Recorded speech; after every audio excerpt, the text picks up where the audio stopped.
They have the biggest testicles relative to body size of any male on the planet. Hey everyone, Slayer here to introduce Nasty and Friends from BDC Studios, a podcast where two friends who met in the Army Reserves get together and talk about shit.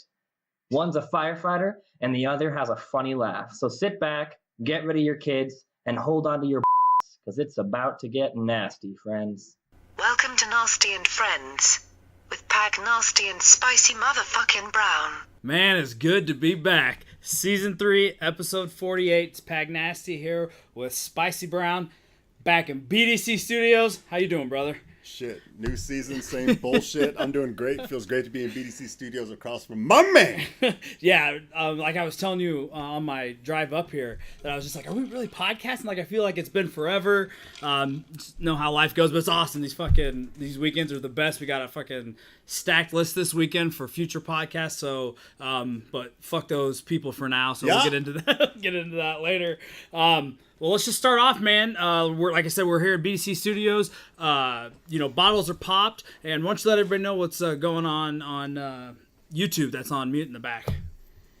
I was gonna throw out a British accent, and then I realized panicked. I've never even probably tried to do it before. I saw some panic in your eyes, and I was like, did he not see what's on YouTube? Like that wasn't planned. Like out of the blue, I was like, you know what? When he asked me, boom, I'm gonna go right into this, and I was like, I don't even fucking know what that sounds like. Your brain just goes into like all your memories you've ever had your entire life. It's like, has he even done this? What the fuck is he doing? Yo, BDC Studios. This is episode 48. I'm trying to maintain my composure. I'm excited, man, to have you here again. Have us here. Excited we're fucking doing this. I have a list of like a million things. On top of that, all right, let's be real. I got a list of about 10, 12 things. Right. There's another 10, 12 things on my list. There's a lot of things I want to get into. Again, just so people, we are going to be podcasting all weekend, a few different episodes, but still, we got a lot to get into. Yeah. So we're in BDC Studios. As people know, in the background, we have YouTube on. Shouts out YouTube. And we have, usually we pick something to have on in the background in case, we happen to look out, but it's just playing in the background. So you're new to this, but it's called The Pet Collective. Yeah, so you said, hey, do you have anything for YouTube? And I said, no, yeah. I don't. You're like, good, because I do. I was like, damn, you were waiting. Like, I could see you were excited. Yeah. And so I didn't even ask. I just figured I'd wait and see, and saw you go to this channel, and that's the channel name, and I'd never even heard of it. And it's The Pet Collective? Pet Collective. Yeah. So what is it? All right, so a while back, I got an internet TV. I got a new TV. Right.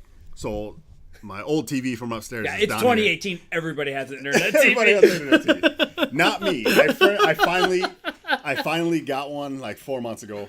So I mounted the one. So now in the basement, I got the 2 TV system, right? Which is ideal. It's phenomenal for sports. I bet. So I'm not. It's not like I have that many things I want to watch on TV. So it's like, okay, I'm gonna watch Seinfeld on this TV and Friends or whatever. Right.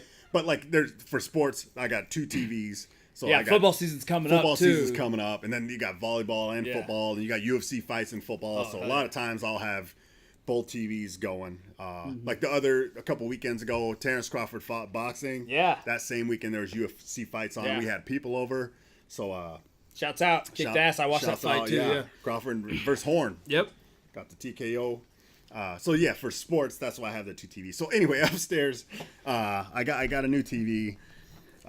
Internet TV, 4K, and so I got hooked up to a LAN, not Wi-Fi, and automatically it said, hey, we're downloading internet. Do you want us to download internet channels? And I said, yeah. Yeah, why not? And it downloaded like hundreds of channels on there, and so I don't watch a lot of the fucking TV right up there.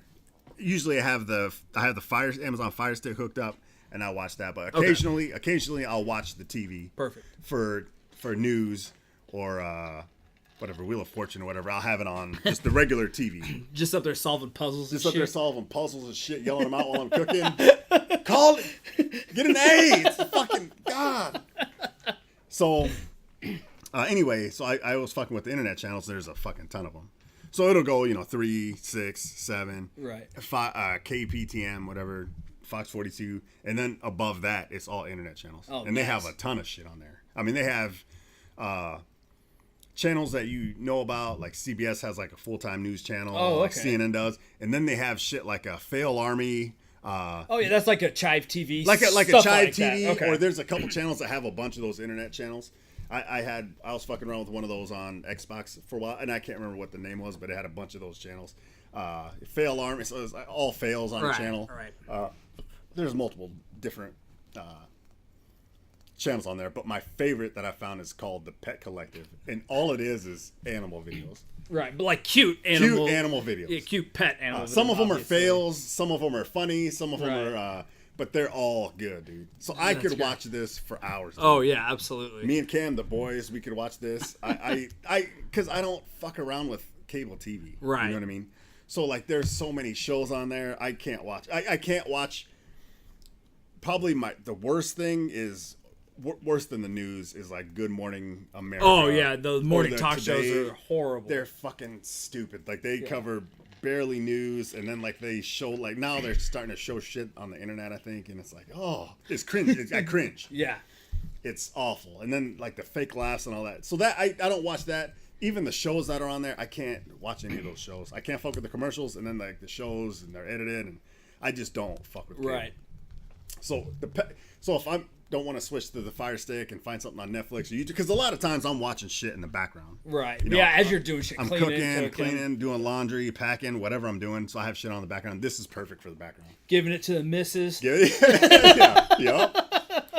So I have the Pet Collective on, and it's awesome. And it's not just dogs. And they'll have like 30 minutes of like cat videos, right? Which are fucking great. Do you ever get like? Do they have like wild ones, like ones with like with snakes or iguanas and shit? Oh yeah. Okay. They have wild. Awesome. They have wild animals, like foxes and fucking gator, like all kinds of animals. Right, but it's mainly like just looking since it's been playing and stuff. It's mainly just like pet stuff. People awesome. send in pet videos. Like this dog swimming wearing sunglasses, like aviators. Yeah. Do that? Yeah, it's awesome, man. It's phenomenal. Like they'll have like 30 minutes of birds and cats and like fails, and it's phenomenal. Do you have something that sticks out that you've seen a couple times that comes like one specific video? There's a bunch of them I've seen before. Right, but do you have a favorite one out of those that you can think of? No, but I saw this one. I just saw this one, and it was kind of scary. So it was this lady. She's walking down She's walking down the path, and at first I couldn't tell what was going on. She had a GoPro on her head, and she's looking forward, and you could see. It took a few seconds to figure out what was going on. Is this like the wooden path? It's like a little bridge type thing. I've seen. I know where this goes. Okay, go ahead. It's a path, and you can see the top, and then it's a horse. You can see the ears and the head, and it's kind of foggy. Okay. This is totally not what I thought it was, so I do not know what you're saying. Sorry for interrupting. No, this isn't. That's where I thought it was going.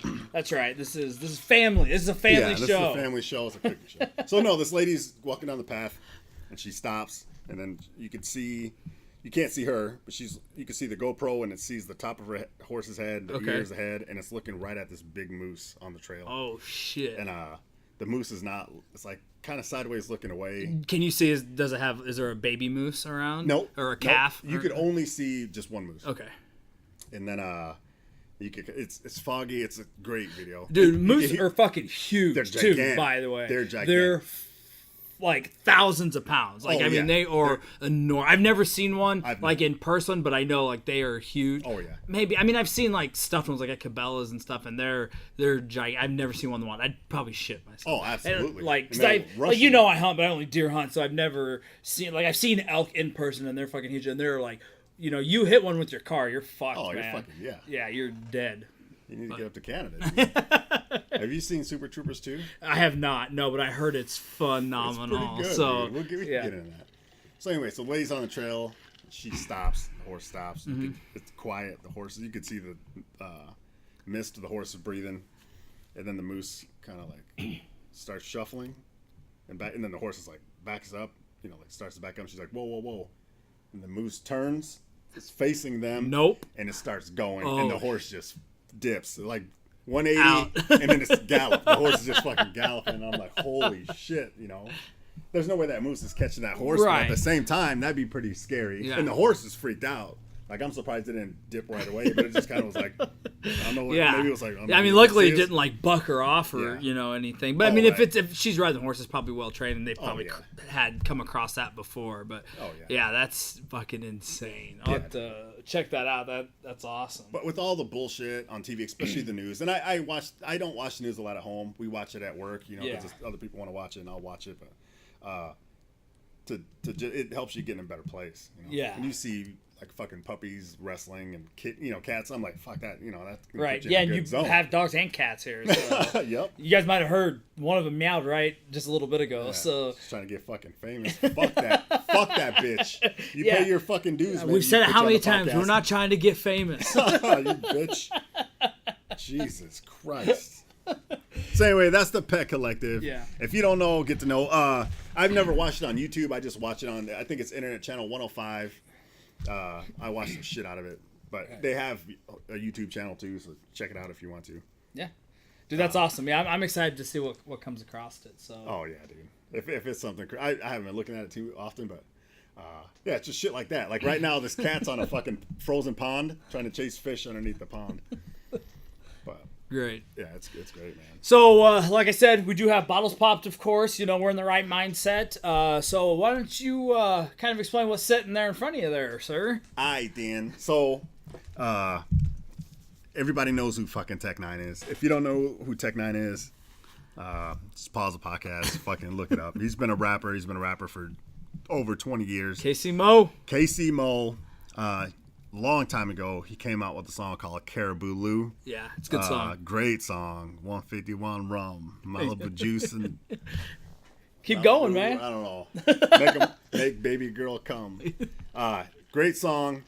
A few months ago, I saw an article, and it said Tech9 is releasing his own.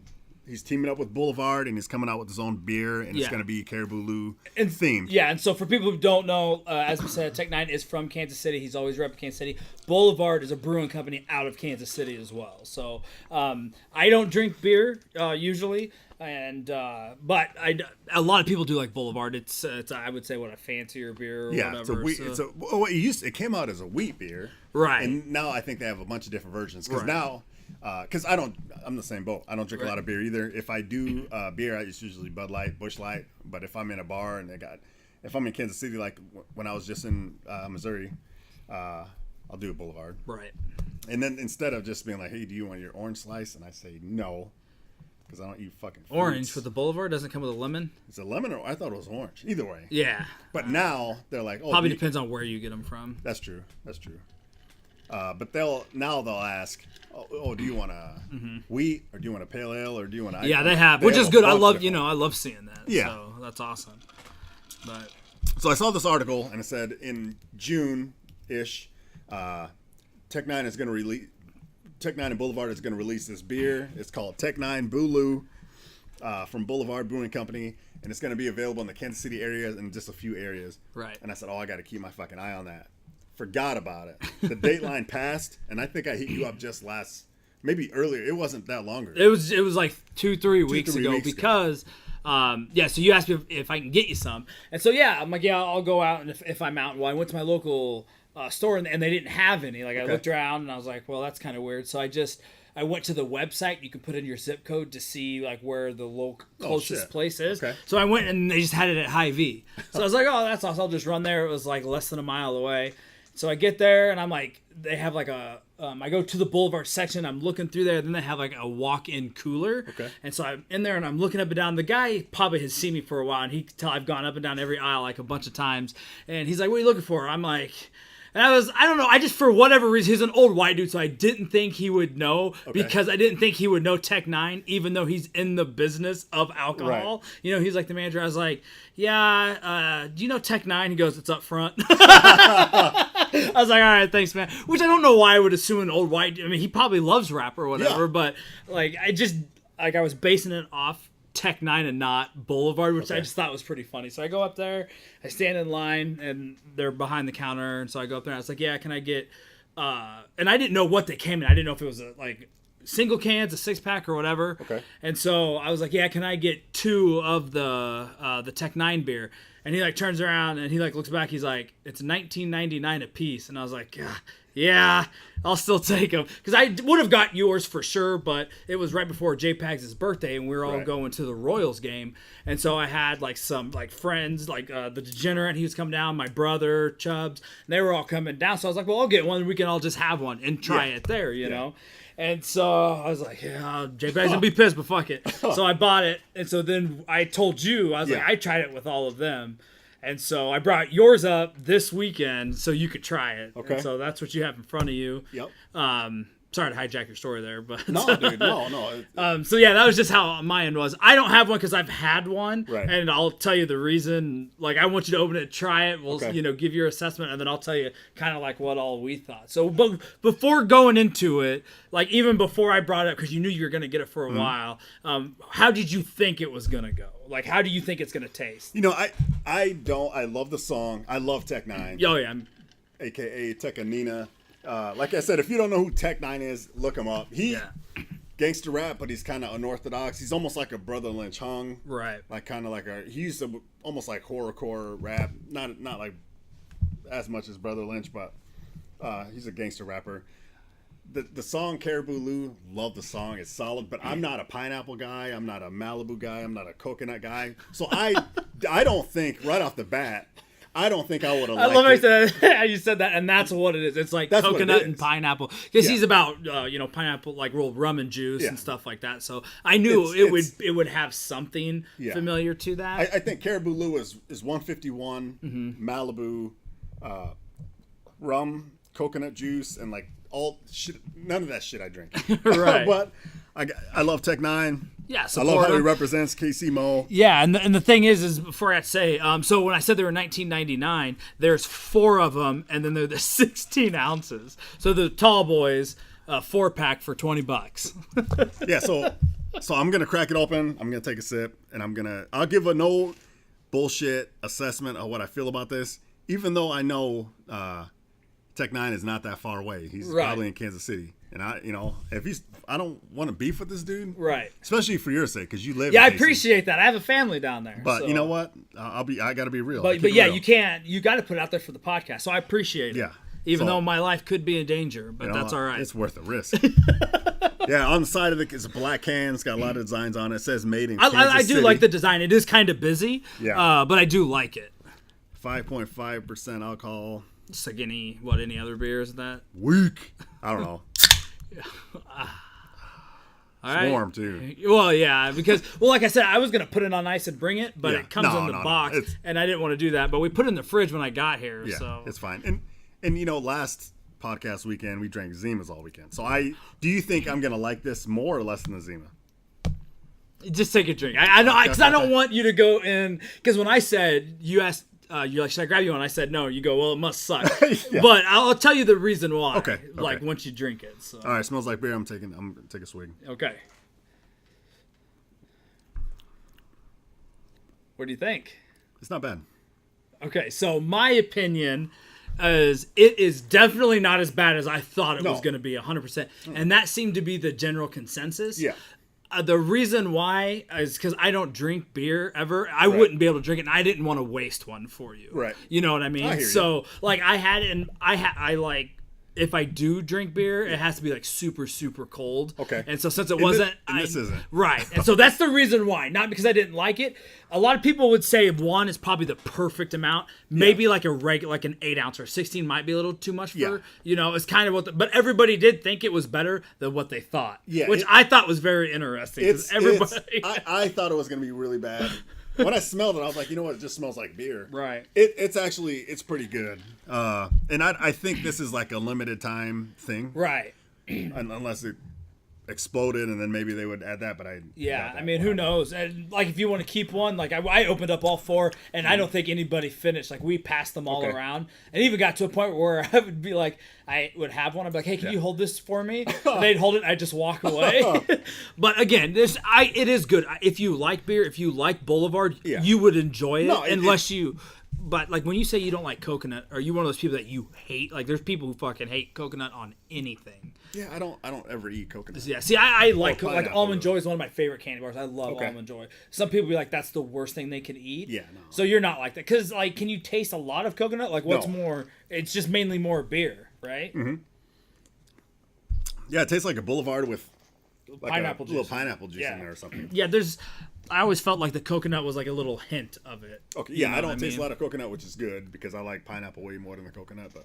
And I love Boulevard beer, but yeah, I could probably do one of those. You know, and I started thinking about like when I was in high school, they had those like what were they? I don't know if it was Snoop Dogg. There was a couple of rapper drinks where they added like what the fuck? I can't remember what it was called, dude. But it was like a beer / liquor / juice. It was like a purple drink kind of thing. I don't know if it's like a Snoop kind of thing, but it was like a malt liquor that was like a fruit juice, and it was like not as strong as like Mad Dog, but it was kind of like that. Oh, and damn. we would drink that because we were like 18, 19, Right. you know? And we would get that shit, but I thought maybe it was going to be like that. No, it's a beer with a little bit of pineapple and coconut. It's good. Shouts out Tech 9. Yeah, that's awesome, man. Yeah, like I said, I feel like if I did drink beer, I would really like it a lot. So. And if it was cold, like I just put it in the fridge 2 hours ago. Right. So it's It's not like really it's cold. a small dorm It's a fridge. yeah, right. So it's not like it's. But yeah, man. Yeah, It's way good. better than the Zima. Yeah, that was gonna be my opinion. I'm like, you'll like it way better than the Zima. Okay. So for sure. So that's where I was at. But well, I'm glad, man. Yeah, I'm dude. glad I got to pick it up for you. Well, I'm glad too, man, and I appreciate it. Oh, yeah. You know what I mean? No Because I knew problem. it wasn't going to be around for that long, and it slipped my mind, dude. Yeah, I had that when you texted me a couple weeks ago. That's the first I'd ever heard about it. Oh. And so like it was great because all you did was just send like the picture. Like Yeah. at first you didn't even ask or anything. I was like, oh shit, and I knew that's what you were gonna ask, which is fine because go to the liquor store like every day. No, I'm just kidding. But yeah, man. All right, dude, I got a 1, 2, 3 for you real quick. Oh shit. It's not bad. Shit. I got chewing gum. Okay. You got to put in a piece of chewing gum, and you just have to chew it for the rest of the podcast. Well, what do you think about the listeners? Do you think that would be like kind of annoying? Where I'm just like, Don't fucking chew like you've never chewed gum before. you just have to hold it in your mouth maybe or something. okay, all right. Yeah, Yeah, fuck the whole listeners. No, this is- Fair enough. Ready? yeah. 1, 2, 3, 6. It's close. All right, Now, yeah. some people might be like, what the fuck? Like, chewing gum, the rest, like, it's not, looking at it, it's not the greatest gum. Like, it would definitely, like, to me, like, Orbit Peppermint is my all-time favorite gum. I could chew a piece of Orbit. I'd be like, yeah, that's not even a challenge. Right. This is like, what kind? It's like the packet. Oh, You know, gum. Like, I would have been over that in like a half an hour. So for sure. it would have definitely sucked Yeah. and been an annoyance. It's just nice to bring back the 1, 2, 3 every once in a Yeah, while. we have I to. thought maybe my mind went, I thought you were going to want me to keister it.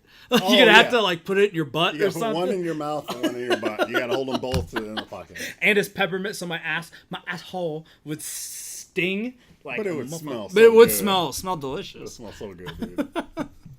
For that booty eater gang. Now that's sass eating season. Now that's all I can think about. Dude, I was Should we pause just to get... yeah. No, so I smoked a couple chickens today. I did not think that's where that sentence was going. I had no idea where we were going. Well, I had Chips, the movie Chips on. Oh, in the background. okay. Just because that's a movie I've seen before, and I can. Yeah, I have not seen it. Oh, but dude, it's I've heard, yeah, the new one with Dax Shepard. yeah. And, Michael Pena. right. Fucking Michael Pena is fucking phenomenal. I have seen the Everything one, he's the in. bathroom scene. I have seen that. Oh yeah, when he's caving. yeah. There's some great scenes in that, and from that, I don't know if it was from that or that was already started, but the whole thing about eating ass. Right. Like now it's everything. Well, see, I mean, Everything. yeah, you see it everywhere. Like I was listening to a podcast, and it was Josh Wolf was talking. I don't remember if he was on somebody's podcast or if it might have been. Fuck, I don't remember, but it might have been Prince and the Wolf. But he was saying that how like the younger generation was like his son Yeah. is always talking about like they're excited to like eat ass stuff. He's like, it's been around. Like I don't know why, but you do hear it a lot. Like we.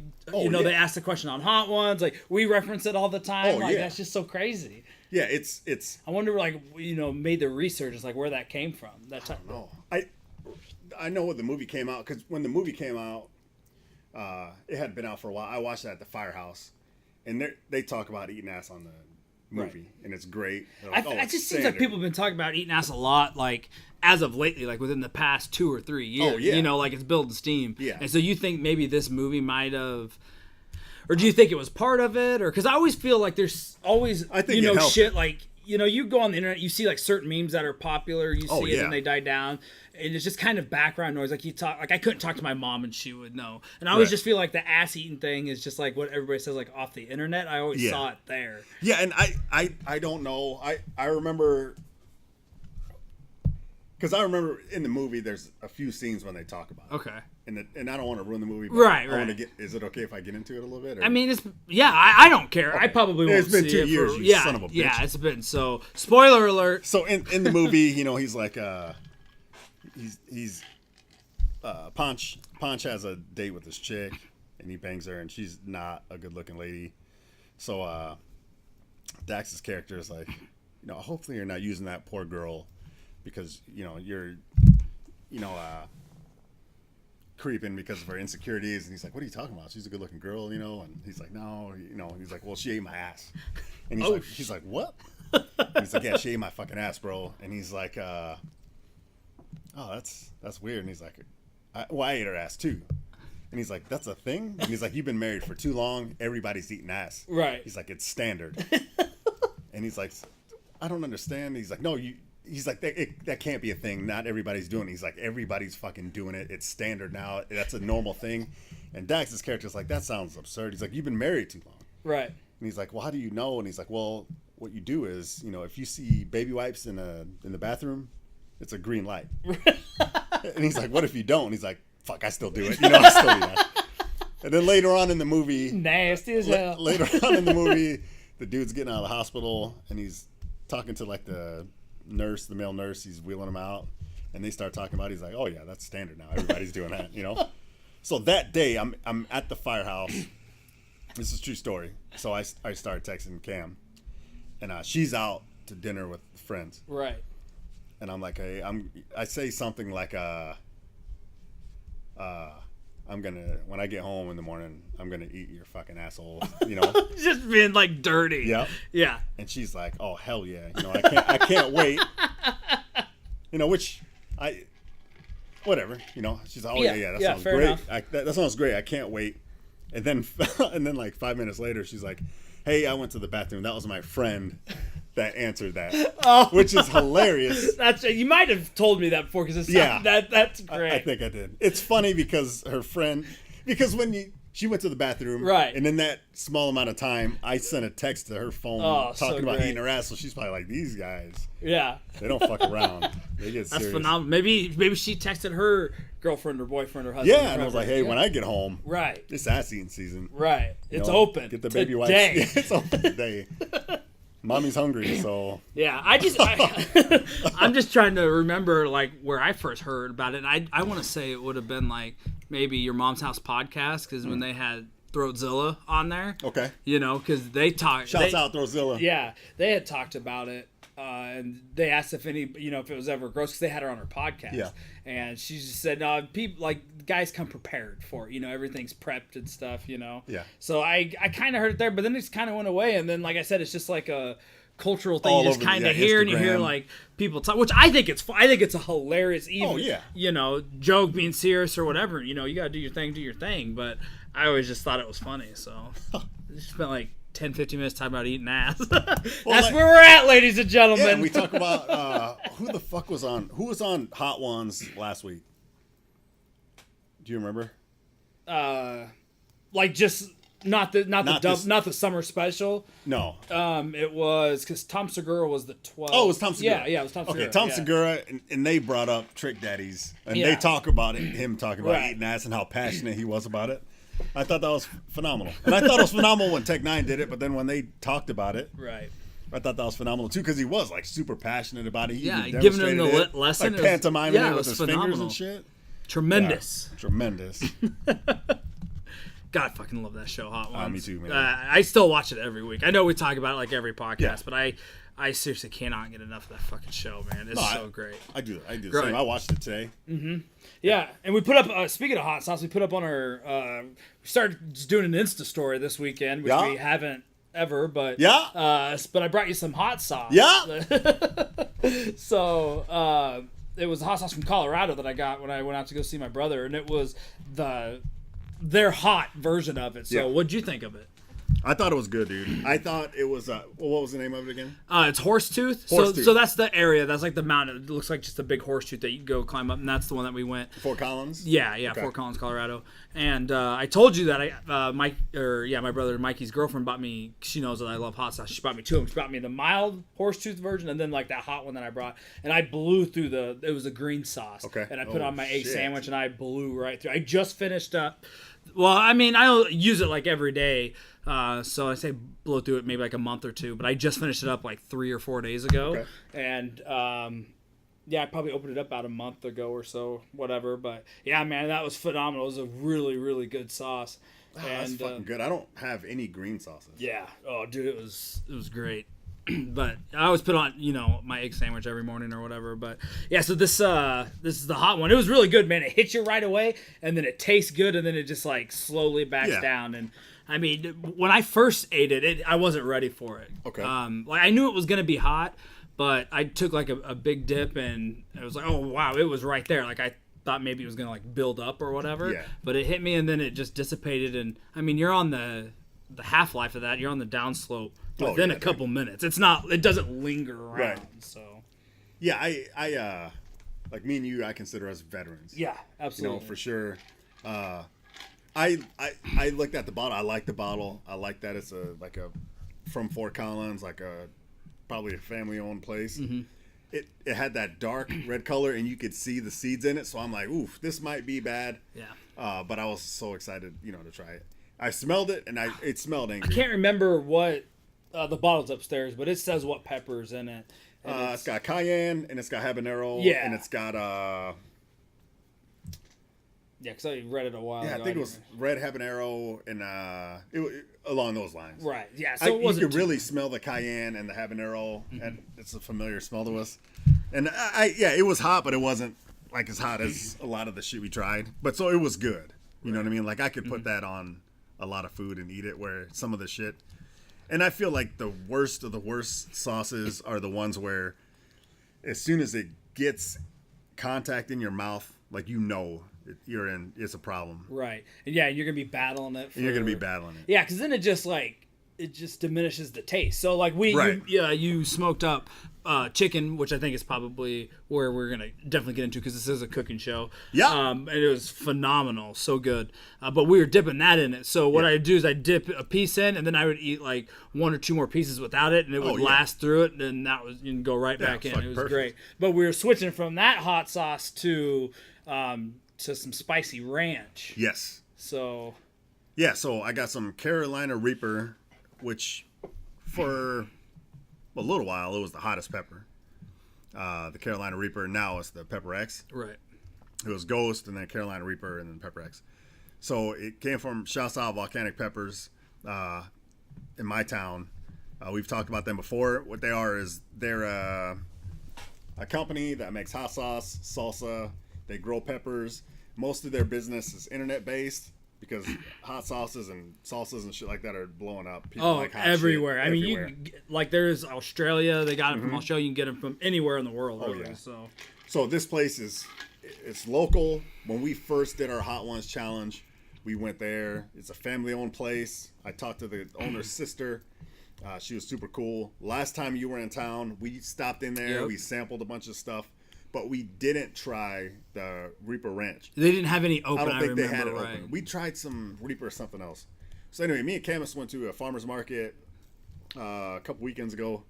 It was a busy day. I don't know what else we did that day. It was one of those days. It was a great day. My daughter was in town with us. And we went to the farmer's market. Got a bunch of shit. Tomatoes, zucchinis. Corn wasn't in season yet. But we got it. No, I don't think tomatoes were in season yet either. But we got a bunch of shit.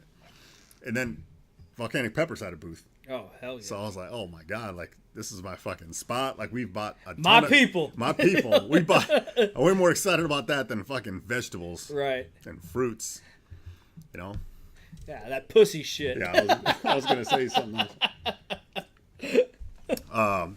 So anyway, I stopped in. We started messing with some sauces and talking to it was a guy. And have you met this guy before? I have not met the guy before. But it was crowded, and I didn't want to get into it. And I would have been like, oh, man, you know, because I emailed. It might have been the guy I was emailing for a while. Because we bought sauces, did the challenge. I emailed him. He gave me the Scoville units. Right, he might have been the owner. He might have been some, you know, I didn't want to get into it. It was hot. And there's a lot of people in this. The farmer's market is cool because everyone you go to, they're probably the same. Right. There's a ton of hipsters. Oh yeah. Half the people have dogs. They're trying not to step on dogs. It's getting hot out, but there's so much good shit. Oh yeah, there's always a honey place, vegetable place, like jerky and there's stuff like probably that. places that are selling food. Oh and yeah, stuff. Yeah, we got a bunch of. I love farmers markets. Oh, me too. Man. Me too. People watching is good, and then everything there was good. So anyway, we try the sauce, and Camus is like, oh, this is good. You know, we should get this. We get this big jar of ranch. I don't know, like a 28-ounce jar or something of this Reaper Ranch. And I remember she tried it. She said, oh, yeah, this is good. Let's get it. And I was like, yeah, let's get it. And I remember I tried it, and I was like, this is fucking hot. Right. You know? But yeah, I'm like, fuck it. And they only had the big jar. They only had right? the big jar. Yeah. So then I think I make wings or something a couple days later. And she tries it with the wings. And she's like, holy shit, this is Did hot. she go big? Like I don't remember. I just know that she was like, this is hot. Because this sauce is not like normal. Like this isn't Frank's hot sauce. Like this has heat, like legit heat in it. And she's like, this is way too hot. Like even if we cut it like half with ranch, like it's not a normal ranch. Like it's hot as fuck. It's Carolina Reaper. I'm sure there's not a ton of it in there, but you don't need a ton of it in there. It's a hot. Needless to say, you won't be buying any more because this will last you for a while. That'll last probably a few years, man. Right. So I was surprised that she was like, yeah, let's get this. I was like, I'm down because I love hot stuff. Yeah, if anybody follows us on Instagram, I think I posted my favorite hot sauce ever is the De La Soul. It's that same bottle. It's that same bottle. Yep, that same size. Yeah, that same size of bottle. So it's a lot. And we tried it here with Horsetooth hot sauce. And it's good. We were going back and forth. Oh, yeah, dude. You could definitely tell that one's way hotter. Obviously, they're using the hotter pepper, but it was good. Oh, it's got some heat. So it was just funny to me that she's like, oh, yeah, let's get this. And then she must have got like the top that wasn't mixed or something because like right away she's like, oh, this is delicious. And I know, I know her like that. Like she doesn't like hot shit like I do. Yeah. But I'm like, yeah, let's get Yeah, this well, the hot sauce that I'm currently on now, the Degenerate, he went down, he took his son and his wife went down to Branson, Missouri. Yeah. And they spent like a week there. And I saw the pictures, man. Yeah, dude, his wife Tifer, she shouts out, she like plans everything. He texted me and he's like, everybody needs to get them a Tifer because I mean everything they did, like she plans, she gets deals, she's phenomenal at that. So yeah, they do a lot of stuff, and I think his son's like 8 or 9. Yeah. And so he brought me back a bottle of hot sauce from Branson. Okay. And it was actually just today because I opened it a couple days ago because I told him I was gonna. So when I was here, I bought the De La Soul, and I was gonna go to that and then hit the Branson one, but I was like, no, I kind of wanna. It's like edging. Like I just wanna. I have it, so I want to wait longer because I love that hot sauce so much. And it's a way bigger jar, so it takes me longer. So I'm like, I'll just use this Branson hot sauce. And so I tried it, did not like it the first time. And I think what happened was I didn't shake it well enough. Okay. And so I think I got on top. It just tasted like shit. And this hot sauce, it's on the low end. It's more of a taste. Okay. But I'm like, well, I'll give it, because he bought it for me, I'm like, I'll give it a, if I would have, I would have just thrown it away. But so I shook it up really well, and it's good. It's good. Yeah. So once I got a good shake on it, like I said, it's a little hot, but it's not hot. And so I told him, he did the exact same thing. No shit. Yeah. He goes, that first one, it was just like, it's like you put vinegar on eggs. It just wasn't. I just don't know if maybe the air pocket or because I mean I shook it, but usually unless you get a little bit out, there's not a lot of room to actually mix it. Right. So that's the one I'm on now, and it's a small normal size. Hot. So I'll probably get through that in about a month and a half, and then jump to the De La Soul. And then I got to figure out I want to try a new hot sauce after that. But that De La Soul probably lasts me 3 months ish. Nice. But because I love that one so much, I use it more. Like I'll start putting it on everything. So we'll see. But yeah, man, the Spice Lords, as Sean Evans calls, I love it. Spice Lords, dude. I love hot sauce, man. I love trying new hot sauces. And that's the thing, like having a good flavor, like just a good, like solid hot sauce. For me, it's always taste first, Yeah. heat second. Yeah. Like it has to taste, because that's, I want definitely a little bit of heat, but it has to taste good. Yeah. Fuck it if it sucks. Excuse me. Yeah, dude. Hey, so I wanted to get into. We just got out of the World Cup. Oh, We yeah. got out of Wimbledon, and we're both big fans. So I wanted to get into that. So Yeah, you got big into the World Cup this year. I don't think I've ever seen you get this big into the World Cup. this is the biggest I've gotten into the World Cup. Now, I can't remember. Did you not like it? Did you always talk shit on soccer and stuff? Were you one of those guys or no? No. Yeah. Oh yeah. No? Yeah. yeah. So my mom's German, Right. and we've got into debates. We just got in a debate. I want to say it was Thanksgiving. It's a bunch of people. And she's like, yeah, and I understand how big I do understand how big soccer is in the world. Right. And we will call it soccer here because We will call it soccer here because it is soccer. But no, I understand, like, it's the biggest event in the world. I have respect for it, but at the same time, like, I don't. There's so many more sports I like more than that. Right. And I think, like America, I don't think America has a lot to offer the world. You know what I mean? Like we have like rap music. We dominate rap music. Basketball. We dominate movies. We dominate. Yeah, but nobody gives a shit about basketball. You know what I mean? Like, But I mean, I understand, but I'm saying, like, when it comes, like, you're just talking about dominate. I mean, basketball was invented here. They do very well in the Olympics every year. yeah, but that's because nobody gives a shit about like. Hey, I like basketball. I love basketball. No, I in enjoy the it. world, in the world. No, I know what what you mean. Like people do. I mean, Right. everybody has a team, but it's like people don't give a shit. Right. Not everybody gives a shit about rap music, but most people, I think now, like rap music's like the biggest genre, and then American movies are big, American TV is big, American culture is big. Other than that, like I bet cheeseburgers are fucking big in the world. There's not a lot I think America offers Yeah. the world. So anyway, so the backtrack, we get into a debate, and I'm like, America is great at sports. You know what I mean? Like we'll fucking fuck sports up. And she's like, yeah, but you know, America's not good at soccer. Your mom, you and your mom? My mom. Okay. She's like, America's not good at soccer. And I'm like, that's because our best athletes aren't playing soccer. Right. You know what I mean? That's and maybe that could change. You know, if it was a big hit for America. I think that we didn't make the World Cup this year. Mm-hmm.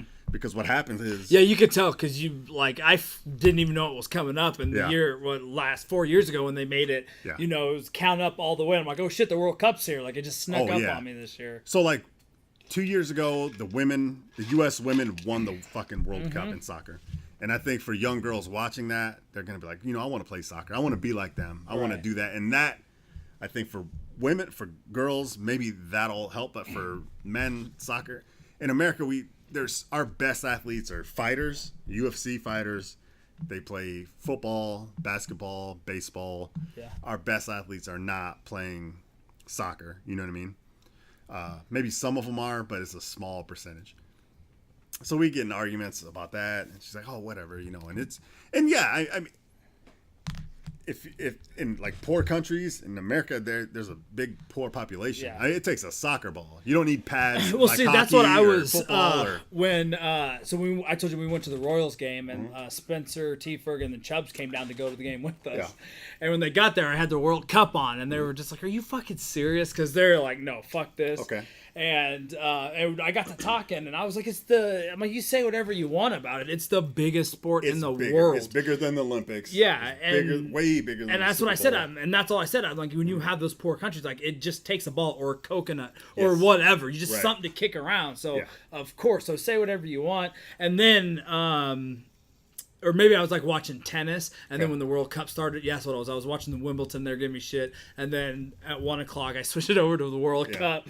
They're like, Jesus, we're fucking. And then neither one of them had been to an MLB game, Okay. and so it was Husker night, and we're big Husker fans, Yeah. so we went and got the hat, and we all had a blast and stuff. But it was just they're like, come down, make them watch tennis, make them watch soccer, and then we go to a baseball game. And I just thought it was pretty funny. Yeah. So. No, it's gigantic, and I hear my mom talk about it all my whole life, and they throw TVs out of windows, and it's such a big deal. Yeah, It's- Germany is pretty good at the World Cup. So Yeah, Germany- they I don't remember how many titles they have, but They won it 4 years ago. They're solid. I mean, they're solid. They have the Bundesliga. They have their leagues. Mm-hmm. I mean, there's leagues in England and Germany, and like the big leagues that are like the NFL for soccer or European football or whatever you want to call it. But right. they have it's big. That's their big sport.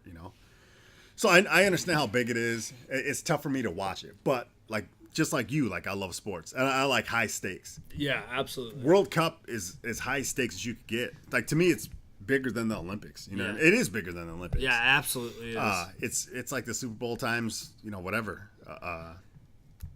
times 100. I don't know what you yeah, would call it. it's huge. It's huge. So I've never got into it, and so when I was in Korea, the World Cup was in Korea and Japan. Oh shit. I didn't. We watched. We were in a bar once, and USA was playing. It was probably the group phase or whatever. I think they lost, and we were drinking, and I was a fucking kid. I didn't give a shit. And then I don't know where I was at 4 years later, and then 4 years 4 years ago, I was in Pennsylvania. Mm-hmm. That was the whole time of the Denmark story and all that. Every bar we went to in Philly, they had the World Cup on, but we weren't paying attention to that. I couldn't tell you who was playing. I didn't keep track of it. I just, that wasn't my thing. It was cool that people were watching it. If you're not into it, you can't just watch a game. So this year, I was like, you know what? I want to try to watch a little bit of this, and it's such a big event. So I was watching it. So I paid attention to the group phase. I watched. So you have your groups. Out of your groups, it's like Group A, B, C, D, or whatever, right? Yep. So the top two teams advance. So when you play a game, if you win, you get 3 points. If you tie, you get 1 point. If you lose, you get 0 points. Okay. So it doesn't go off numbers of goals scored, just win, lose, draw. Win, lose, draw. Okay. There's 4 teams. They all play each other. And then, so Germany, they fucking took a loss to... They lost to Mexico, I think. And then everybody was like, what the fuck? And then, which I love Mexico. I want Mexico to do good. Mexico's our fucking neighbor, just like Canada. Right. I don't know, like some fucks in our country are like, fuck Mexico. Like, North America, I'll baby. just say it, Trump. But yeah, no, fucking Mexico. Why would you not root for Mexico? You know what I mean? Like, I had Germany and then I had Mexico because USA didn't make it. So anyway, but no, Germany struggled there, and then they had a chance to fucking... They beat, I think, Sweden, and then they had to beat one other team, and I might be off. This is weeks. At this point, this is a month ago. Right. They had to win to make it, and they fucking lost. They got their ass whooped. Damn. So they didn't even make it to the knockout phase. It was however many teams, 32 teams, made it to 16 teams made it to the knockout phase, the actual bracket. So at work, we filled out a bracket. At home, I filled out a bracket, and I had Spain winning. So then after that, I was heavy into it, and I was watching these. Oh yeah, you got stakes on the line, even if it's just bragging rights. High stakes. At the knockout phase, you're in the tournament. You lose, you go home. You win, you advance, just like most tournaments go. Right. And games are fucking exciting, dude. So and see, that's the thing about it. It's like you don't score usually that often, and so and that's I think why a lot of people maybe in America don't like it. Right. Because it's just like with basketball, you don't score a lot, Yeah. and why a lot of people don't like baseball. They say it's too slow, and stuff. So I get it, but I love team sports. I just love sports in general. Me too. And I love high stakes. Yeah. And like basketball, the thing with baseball, I don't watch much baseball. I watched some of their College World Series. I watched the World Series, I think 2 years ago when it was Cleveland and Chicago. I think I watched that. But it's still like in a baseball season, you have hundreds of games. 162 games they play in a season. That's fucking stupid. Basketball is the same thing. It's so many games, and then there's still 7 games. And I watched the NBA tournament with the Golden State and Cleveland, and it's still 7 games, and it was exciting. Right. But when it's the World Cup, it's 4 years. It's nation on nation. It's the highest stakes you could get, and it's one game. Mm-hmm. You lose, you fucking go home, and it to me it was just so intense. Yeah. And this was the first time I've ever watched it. I mean, you texted me because you're like, I think you said, "Are you fucking with the World Cup?" Yeah. Like, and you were like, "Dude, I am in it. I'm all in. Like, I'm watching every game." It had a hold of me. Yeah. So I love it. So it was so fucking exciting, dude. Like the stakes are that high where it's, there were some great games. They go 90 minutes. If they're tied, they go extra time. Mm-hmm. So it's 30 minutes, and that goes into 15 minutes, halftime, 15 minutes. If it's still tied, it goes to a shootout. I watched at least 3 games where it went to the shootout. At least 3 games. It might have been more than that. And that's about the shootout in soccer at the World Cup is about as intense you could get in a sporting event. It's insane. It's like why people in hockey when it goes to penalty, penalty shots, like people love it. Yeah, it's great, insane, dude. And the thing is like if you don't know anything about soccer, the reason why penalty kicks are so great is because the goal and where they kick it from, the goalie has to decide which way he's diving. Right. Like, you don't have enough time to see where it's going and react. Nope. So you just have to dive. And when you dive and you correct it, you get inside the kicker's head and they block it. Yeah, that's so insane. So they did the sports science on like how quick and it's like less than like a second or something. Oh, I think you just have to read the ball. Like it's almost before they make the kick. Yeah, that's exactly why. Yeah, you can kick it 5 places. Straight ahead, upper left, upper right, lower left, lower right. I mean, you could kick it further, closer to the pole or whatever. Yeah. But that's the thing is just like, if the goalie dives left and you kick it right. Or whatever. And it's just so that's why when you see sometimes they'll just dive completely out of the way. Like, why did they dive the opposite? Because they just guessed wrong. You read the body language. Yeah. And before they even get to the ball, I think you make that decision. Yeah. So that's why it also sucks if you like kick it over and you miss. Oh my God. Like it's way more worse for the kicker than the goalie. I feel, dude. So a couple moments that stood out to me, like Russia and Spain. I had Spain winning my bracket. Right. A lot of people did. They're a young, talented team. Russia was not supposed to be at the World Cup. So how it works is Russia was like ranked 70.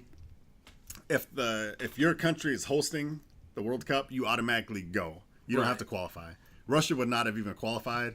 So there was no way they were going to make it out of the bracket. Which I think is awesome that they do that. Fuck them. No, the world to make it. Yeah, I think that if you host it, I love it that you don't have to qualify. Sorry, dude. I didn't mean. Yeah, no, it is Russia. Russia. It was awesome that Russia. No, it is Russia. I understand. We're on edge here, so it's okay. It's the fucking Cuban Missile Crisis all over again. No. It's awesome that if your country is hosting the World Cup, you automatically go in. Yep. But Russia went, and we watched that game. We watched it at work.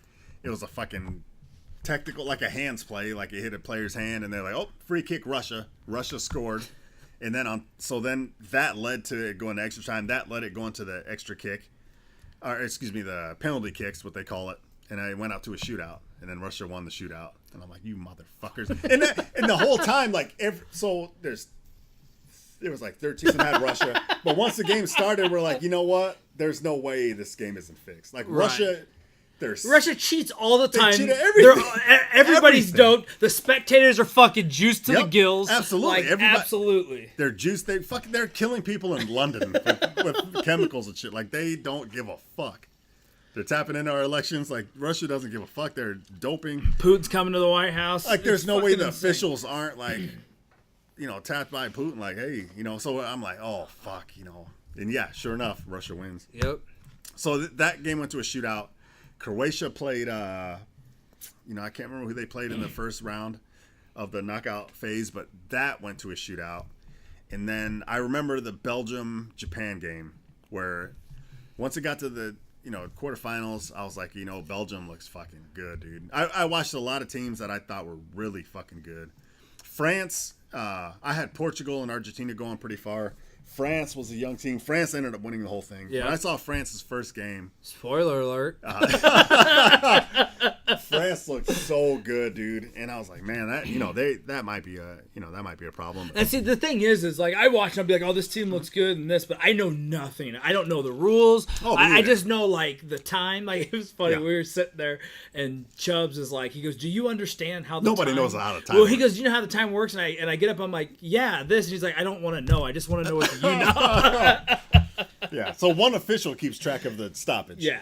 And then at the end of 90 minutes, they throw up 4 minutes or whatever, but nobody knows it's a mystery, which is for like people who watch American sports, it's fucking ridiculous to not know how much time you have left. Right. You know? It's But usually anyway, 5 minutes, but yeah, it's usually right around there. And then when it's the ET, the extra time, when it's just 30 minutes, usually it's 1 or 2 minutes. But right. it's usually right around there, yeah, like 3 to 6 minutes. And then they'll even add to that, Yeah. I remember Colombia and England, that went to a shootout, and one of the Colombian kids missed a shot. And I was like, oh my God, dude. He's probably going to die. Yeah. They're going to kill him. I think it was Colombia. They killed a guy years ago. Yeah. And but yeah, that was sad. And then I remember Belgium and Japan. And they were playing. Belgium was supposed to win. Belgium has like a young team that has tons of like superstars that play in Different leagues. like different leagues. It'd be like superstars from the NFL, that are playing for like the Olympics or whatever. Belgium had a stacked team. They were losing 2-2 to Japan. And I'm watching this game and I'm like, this is exciting. Even the announcer's like, are they going to fucking come back? Are they going to do this? They fucking scored like late. They scored again. And I'm like, oh shit, this is going to extra time. This is going to be another shootout.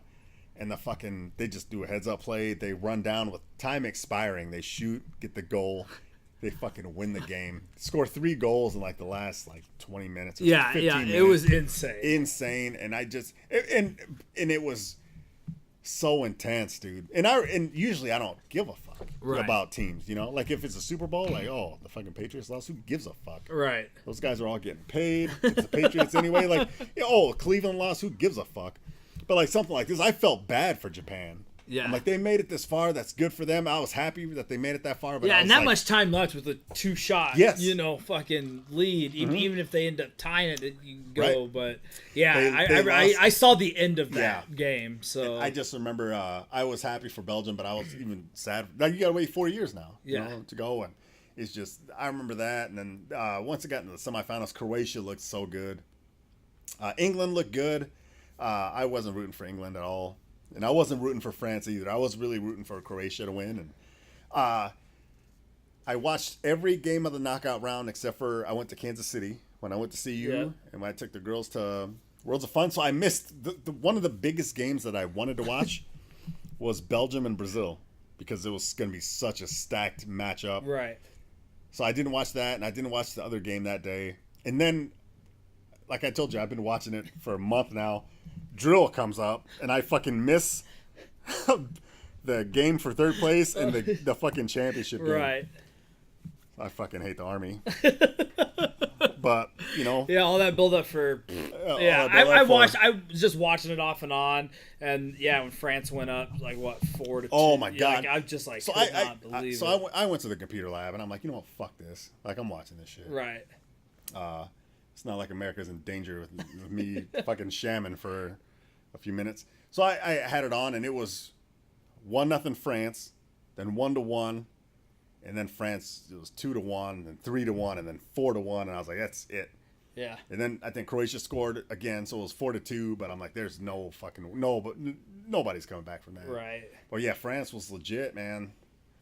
It was one of the youngest teams there, and they played great. And yeah, that's awesome. Jesus. One of my favorite things of any sports, especially the World Cup, is when they finally win, they show a big crowd. Oh, absolutely. Everybody's outside or in a big arena, and all the drinks and shit go up when they score and stuff. I absolutely love that. Yeah. Gives me goosebumps. That's why I love watching the NBA playoffs, because every game counts, and when. And I've talked about this before, but when you hit that shot and the whole crowd goes crazy, or the opposite team gets that and it just quiets the crowd, there's nothing better than that, just in sports in general, with just the home team performer. You go into a hostile environment and just whip ass. Yep.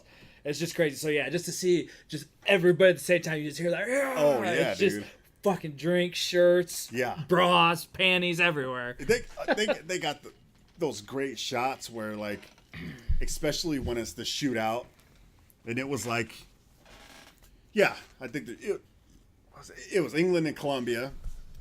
So then they show the shootout, and then it was a miss, and then it was a block, and then like another block, and then the miss. The Colombian kid hit the top, the upright, and then the fucking game-winning shot, of course. And then so they show the players reacting, then they show the crowd reacting. Then they'll go to like a square in London, right? Yeah, where everybody is fucking watching the game live on like a big screen. Yeah, and that's everybody's just going insane, and I love that, man. Yeah, they do that with all the championships for like, especially like the opposite team. Yeah, you know, like if it's the especially like the NBA finals, they'll usually like the other home stadium, they'll let people pay to go in and they'll watch it in that stadium. And so like, you know, when they cut, if the opposite, you know, just shit like that. So yeah, but when you get the hundreds of thousands of people and, you know, all for the nation, and you just see, whoa, it just gives me goosebumps every time, dude. Every time. Yeah, and usually like for me, like it sucks to see the pain. You know what I mean? Like if it's like Japan or like some of these like Colombia or whatever. But when it was Russia, when Russia lost, it was like, oh my God, that's awesome. Right. Them, you know? Surprised they just didn't blow up the arena. Yeah. Then I don't care. Like, or like when it was the Patriots that lost against Philly in the Super Bowl. Then it's like, oh, I don't give a shit if they cry. Fuck them. 99% of the country was happy. So. Well, you guys need another fucking championship? Right. You know? Yeah. Philly never had one. Shit. So yeah, no, that's great shit, man. Yeah. And so I got into it probably more than I was going to because you got into it. Definitely not as much as you, but it's still like I still watch it. You know, and I started like cutting TV shows out just so I could start watching more sports because I just love sports. I've watched more baseball games on TV this year than I have in like probably 5 or 6 years. Oh, shit. Yeah, I mean it's not like a ton, but you know 4 or 5. You know, because since I live in the Kansas City area, like all games are televised in the area, so I got to watch them. We went to a Royals game. I want to go to at least 1 or 2 more, and they're really shitty this year, so tickets are super fucking awful this year. Yeah, man. the I don't tickets watch are baseball, super cheap. But I know that they're awful. Yeah, man, we went June 7th is JPAC's birthday. We went to the Royals game. Like I said, Spencer Chubbs, Vito, and my sister-in-law, they all came down. T. Ferg and JPAC's. Her 2 brothers and their wives came, and we all went and saw some friends I haven't seen in a couple of years that were there too. And just baseball games, just fun, man. You don't have to really pay attention a lot. Right. You get a talk, super faded, just eat some food. Yeah. You got nachos out of the Royals helmet. It's fucking that's awesome, phenomenal, man. Speaking of nachos, we got nachos later tonight. Oh, we're gonna do some fucking nachos. Yeah, dude. I'm fucking pumped. Yeah, because you asked me, and we could get back to the food. We talked about the chicken, but yeah, you said, just let me know what you want, or if you can come up with anything. And I said I want at least nachos because we didn't have them last time, and we usually do them every podcast weekend. And so I was like, I for sure want to do nachos, so I'm pretty fucking pumped about that. Oh yeah, so we're gonna do some nachos. Going back to soccer real quick, I just lucked out being able to watch a lot of the games. So the games were in Russia, so the games were. I'd wake up if I was off duty, I'd wake up in the morning, like at 8:30, 9. The game's on. It's nighttime in Russia, and then there's 2 games on during the morning during the knockout phase. So I'd watch that at work. We did a bracket, so if nobody would have watched soccer, there was a couple. Our new guy T. He's Hawaiian. He watches soccer. There's another guy that watched soccer because he played soccer, and then me because I'm just like fuck. I'm into this. Everybody else probably wouldn't watch it. When we're gambling at work, we watch allegedly. We will watch fucking everything. Oh yeah. We do the numbers game, or we'll bet on stuff, and then we'll we watch lacrosse. We watch College World Series softball, women. Like if there's money on the line, we watch the whole game. Oh, you have to. And we all watch it together, and it makes it exciting. Oh, for sure. If it wasn't for that, we probably wouldn't have sat around watching World Cup soccer at work, but it made it awesome. But yeah, no, that's great. Isn't the World Cup coming to North America? Yes. Yeah, and I think like KC's gonna host some games. Like, no shit. I thought I had read that, or maybe JPAX told me she saw an article or heard it. But I think, Kansas City's gonna host some games, so that'd be fun as fuck to go to one. Dude, I gotta tell you a story. I don't think I've ever told this on the podcast. So in 2002, the World Cup was in Japan, Korea. I was stationed there. Right. We were nowhere near Seoul. We were at an army base close to the DMZ, in the mountains. It was shitty. We would go down to Seoul and we would kick it. We would party during the World Cup. How far was it? It was like 2 hours. Okay, so that's not It wasn't bad. That might have been a long trip. We would take a bus there, and we would take the train there, and then once we took a cab there, we just got a case of beer, told the cab driver to take the scenic route. We did that. My buddy S. Carter, shouts out Sean Carter. He's the guy I punched in the head on accident. He was dating a girl that was a college student there. They're still married. They're still together. They have kids. He's still in the Army. Poor fuck. He's got to be retiring because I'm retiring.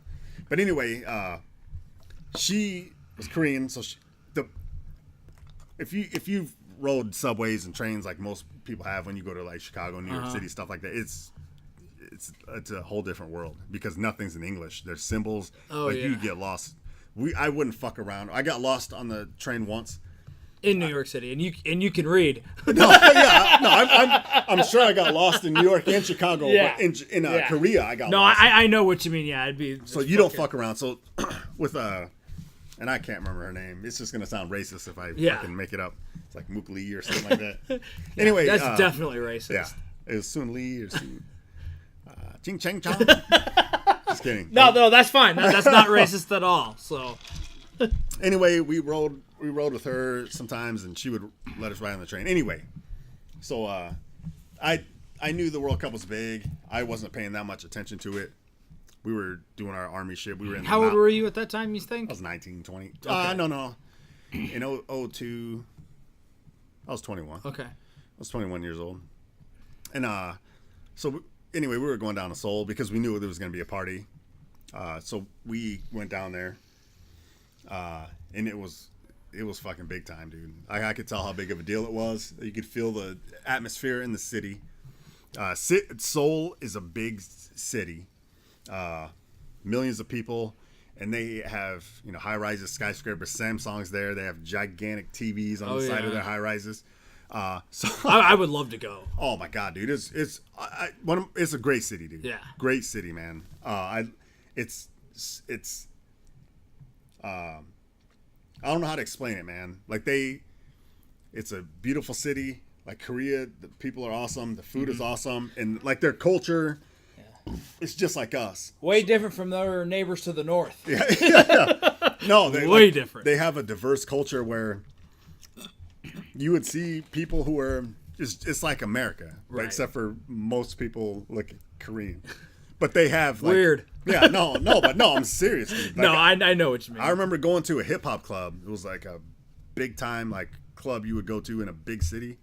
$30 to get in, Holy shit. And it was just like multiple levels, a stage, people rapping, except for everybody's Korean. And it was like called like RBG or something, and it was a hip. So you have like your hip hop culture. Oh yeah. You have your skater culture. You have goth. You have all these things. K-pop. Just karaoke. Like everybody, there's all these cultures, just like we do, except for everybody's Korean. Yeah, dude, that's awesome. I think most people have seen like in movies, that are filmed there and shit, what it looks like. But yeah, I mean, how many people are in Seoul? I know you said millions, but is it like 8, 9? Is it that high? Is it? Oh, I don't know.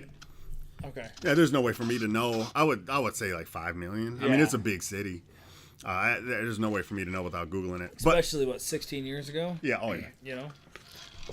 So anyway, we were there, and me and my buddy, my roommate, aka Bug, his name is Adriano. He's Mexican, and we were there, and I think South Korea made it super far into the thing. They played for third place. They played in a third place match. They ended up losing, so they got fourth place in the World Cup, which is probably the best they've ever done. I want to say they played like Spain or somebody like that. And I just remember we were in the city that weekend when that happened. When they got fourth? When they got fourth. And even though they lost, the city... I might be fucking the story up. This is a long time ago. Either way, we were in the city when they were playing. I want to say it was Spain, or it was a Hispanic, like. Okay. And me and I see where you're going with this. Me and Bug, that was his nickname, the Bug. Adriano, we both look Hispanic. Yeah. They're kind of brown. I've said that for like when I first met you. I thought you were Hispanic. He is Hispanic. I am not, but I look Hispanic. So we're in Seoul, and everywhere we went, everybody's watching the game. Like the game was on. Yeah. People, even the small shops, nobody's in the shop. They're outside they have a TV like on the sidewalk there. Yeah. The whole city is, that's awesome. The whole city that would have watching been fun this. as fuck. I've not heard this story. So then it dawns on me like, we're American, which I don't know. That's probably bad now anywhere you're at. Right. Back then it's probably not bad. But we look Hispanic, so now they probably think we're whatever Spain or who I don't. Is he as big as a guy as you? No, he was a little guy. So he's a small guy. He's a smaller guy, and I'm like, fuck. What if they think we're fans of them and we get caught? Right in the street. It's a legit thing. Yeah, absolutely. Because the World Cup, you're in a different country. You're representing the United States, which I know you're in just regular clothes. So, but yeah, no, absolutely. Man. Is it just you two, or do you? At the time I'm thinking it was just me and him. We were in Seoul. Me and my roommate, the bug, and I'm like, fuck, they're gonna think we're, from Spain. Like we're here for the World Cup, and I'm like, we might get fucked up. Like you could feel the energy in the air, and I don't remember which game it was because I wasn't paying attention to the thing. I just know that year they got 4th place. They made it to the third place match. Yeah. They lost, but still, the night I'm talking about, we were out. The whole city's watching it. The environment. They must have won because, so it must have been before the 3rd place match, the bronze medal match, whatever you call it, because the city exploded. There was fireworks. As soon as they won, there's people riding motorcycles I feel that they would definitely do that. If they lost. Right. Definitely would not do But the whole city partied. It was like a... Yeah, I don't know how to explain that. Dude, that's fucking awesome. The whole city exploded. They partied, and everybody partied. We stayed up till 5, 6 in the morning, and hell yeah. It was crazy. But I remember for a while I was nervous, because I'm like, it's a legitimate concern, absolutely, dude, absolutely. Dude, that would be fun to experience that. I mean, it also would be cool, like if you can do it, like if the United States could do it, but to be there and like to see. Seoul is a beautiful city. I've just only seen pictures. I've never been, but I would love to go. The city is a normal city with high rises and TVs, and they have a lot of technology. Yes. But outside of the city, it's you have your mountains. It's a beautiful area. You know what I mean? Korea is beautiful. So anyway, So what is it? 2022, 2026. North America is hosting the World Cup, so it's going to be Mexico, America, and Canada. I don't know where the games are. Hopefully, they just win at Kansas City. The one thing that I read is Kansas City. Okay. So I don't know. Obviously, a lot of shit can change. It's not the next World Cup; it's the one after, right? I think so. 8 years from now. Yeah. So in 2026. Yeah. Yep.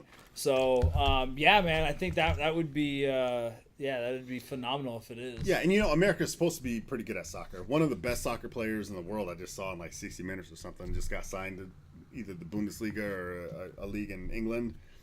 He's really good, and they're supposed to have a solid squad. They fucked up and didn't make it, which is horrible for soccer in the U.S. because if they would have made it to the knockout round, there'd be kids watching it like, oh, when I grow up, maybe that could be me. Now you don't have that. So now America has to wait 8 years, it's from last World Cup to the next one to maybe get more kids involved. But either way, dude. Soccer seems to be picking up here in the United States. I think so. But I mean, when you got like athletes like, Ronaldo, who's fucking one of the most popular people in the entire world. Yeah. Everybody knows that beautiful face of Messi. his. Yeah, he was a beautiful man. And, Portugal.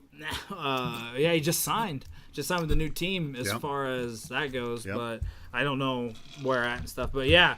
So I mean, it's definitely getting more popular and stuff here. So I never played it as a kid or anything. I always just did like flag football, pee-wee football, and shit like that, basketball. But no, they did have soccer in my area. But yeah, it's fun, man. Like I said, I'm starting to give up, starting to just like cut shows just so I can watch more sports. I just started enjoying sports a lot more lately in this past year. So I don't know if it's just because I'm in like a professional sports city now. It could be.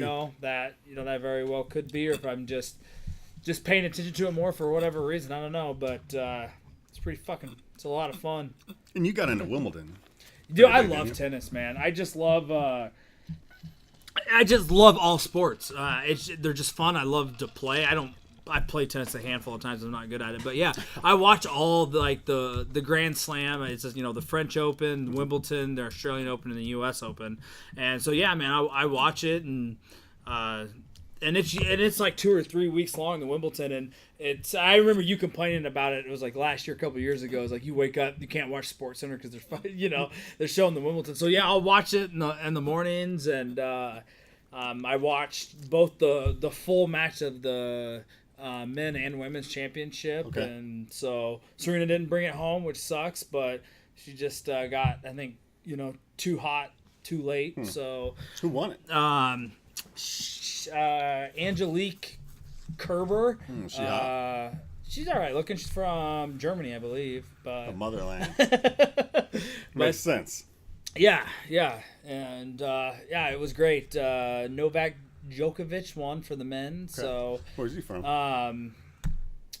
I don't remember. Is he pretty good looking? No. He's not good looking. He's one of the more popular players. Okay. So a lot of people didn't think he was going to win it this year, but yeah, I mean, he won, beat I don't remember the guy that he beat, but I think the guy that he beat had only been to like one or two. I don't think he has a championship, but I think he's been to a couple finals or whatever. Okay. But yeah, man, it's just, I don't know. It's just something about just one-on-one, just like why I like the UFC. And it's high stakes. You know what I mean? Absolutely. And it's just cool tradition. Everybody, like every person who plays, they wear white from head to toe. Okay. And it's just, I don't know, I just like it. It's on grass court. Okay. They're all... Wimbledon is?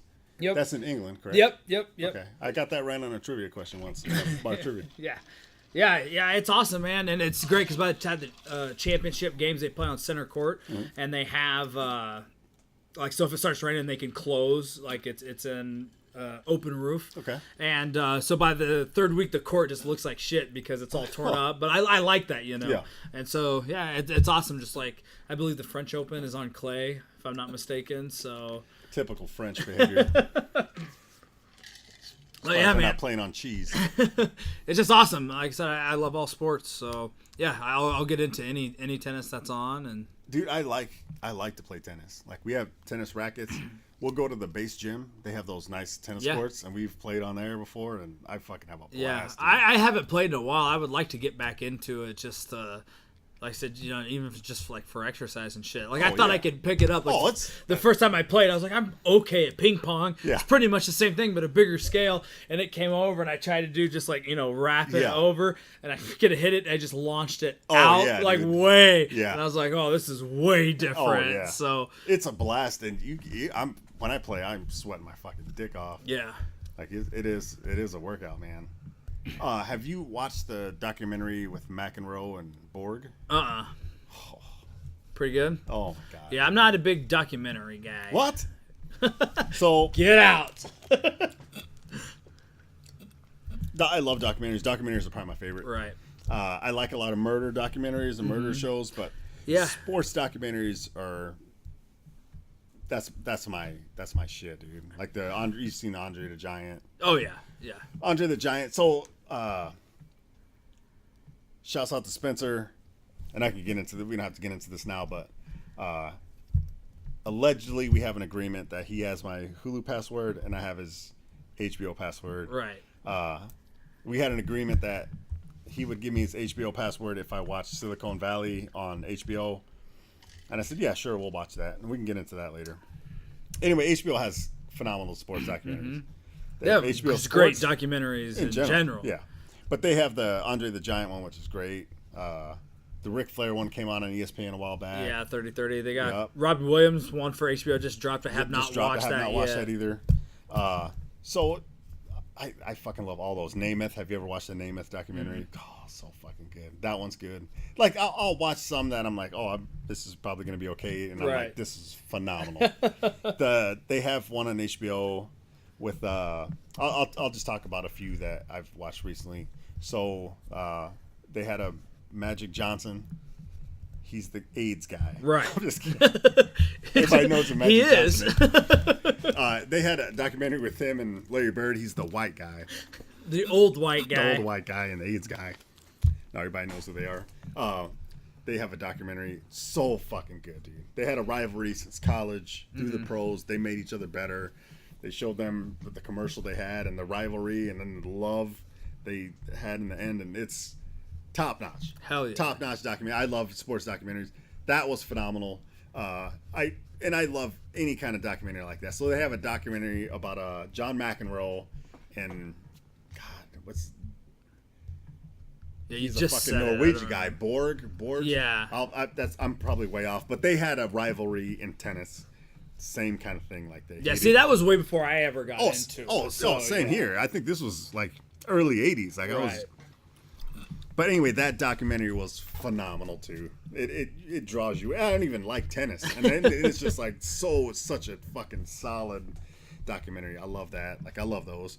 I watched the documentary about what's the fuck his name? Arturo Gatti and Mickey Ward. They boxed 3 times. Oh yeah, and yeah, I know about them just from what I've heard, like Rogan talk about and like Freddie Prinze talk on Prince and the Wolf. So they fought 3 times, and at least 2 of those fights are, 2 of the best fights out of people's top 10s. Yeah, like, I've looked them up on YouTube and just like watched. Oh yeah, like not the whole fight, but like certain rounds. God, it's insane. Dude. So that documentary is great. I just love sports documentaries. Yeah, those are fucking fantastic, dude. So we were talking about tennis, so I had to bring that up. You have to watch that documentary, dude. You'll love it. But yeah, I the other day there was tennis on, and I don't know who was on. I don't know if it was a final or quarterfinal, semifinal, but I'm like, I can't get into it. And I'm like, maybe I should text Pags, and I'm like, is this important? Should I watch this? And I was like, fuck it, I just tuned it. Yeah, no, I get it. Like it doesn't. A lot of people don't like it, and at least a lot of people that I hang out with. But like I said, I just love all sports, and so I don't know, just something about tennis and just watching, just going back and forth, and it's just, and I think honestly a part of it is I love to play ping pong. Yeah. And I had a house that we used to play in like with all the time, and I think that's probably what kind of got me into it. And then you hear names, people know Roger Federer, Rafa Nadal, and yeah, I mean, so just like watching just to see and watching greats like that, just in any sport, just some of the greatest players of all time, to be able to say, yeah, I sat down and watched them, I remember them. That's just why I love it in general. Who's the dude from Nebraska? Andy Roddick. That's right. Yeah. Yeah, he doesn't play anymore. Pussy. He has. He's the one that has. I can't remember how quick. I want to say he has a clock serve that's like in the 180s, I believe. Like so, when the speed. Like when they serve, usually, I mean, you'll see it anywhere from like 120. Like people get up to 150 and stuff, and I think he has a clocked one. Like, I mean, he was known like he could serve like a mofo. Jesus. So I don't like the Happy Gilmore. Right. I don't know much about him. I know he has some championships, but I don't know a lot. Like I said, I'm a fair weather fan. Like I don't watch people who's coming up, but Wimbledon I usually watch because it's right after the 4th of July, or it starts on the 4th of July or something like that, and it's always on ESPN because it's in London, so it's in the morning. So I'll watch that, or usually like the big opens, I'll watch a match or something. So it just, if it's on, I'll keep track of it though. Like just go to the ESPN app and like see while the tournament's going who won and stuff. But yeah, I'm not huge. Like I said, I can't even rumble off stats in like the NFL. Yeah, no. Who's the hottest tennis player? Like boner. I see. I mean, male or female? Either way. I mean, I don't really. Like I said, I don't pay attention. I know what's her face was for a while, but I don't know if she's even playing. The Russian? Yeah, I can't. There's Sharapova? Yeah. Is she? There was 2 of them. Yeah, there's I want to say Wozniak, but something close to that. I don't know. That sounds familiar. Yeah, like I said, that's, you can see how much I am into tennis just by those names. But yeah, it's fun. Like I said, Serena was going for would have tied for the most championships of all time, which would have been 24. And I think she would have been maybe either the first or the second person to be a mom and win. Okay. And she didn't do it. This is the first time back in a while, I think, since she had her baby daughter. But yeah, I mean, she played great. just didn't play well enough in that championship. So just got started too late. But yeah, man, I just fucking love all sports.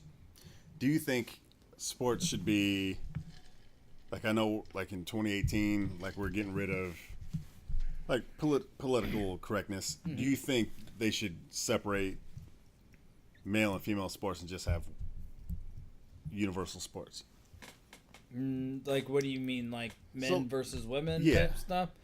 No.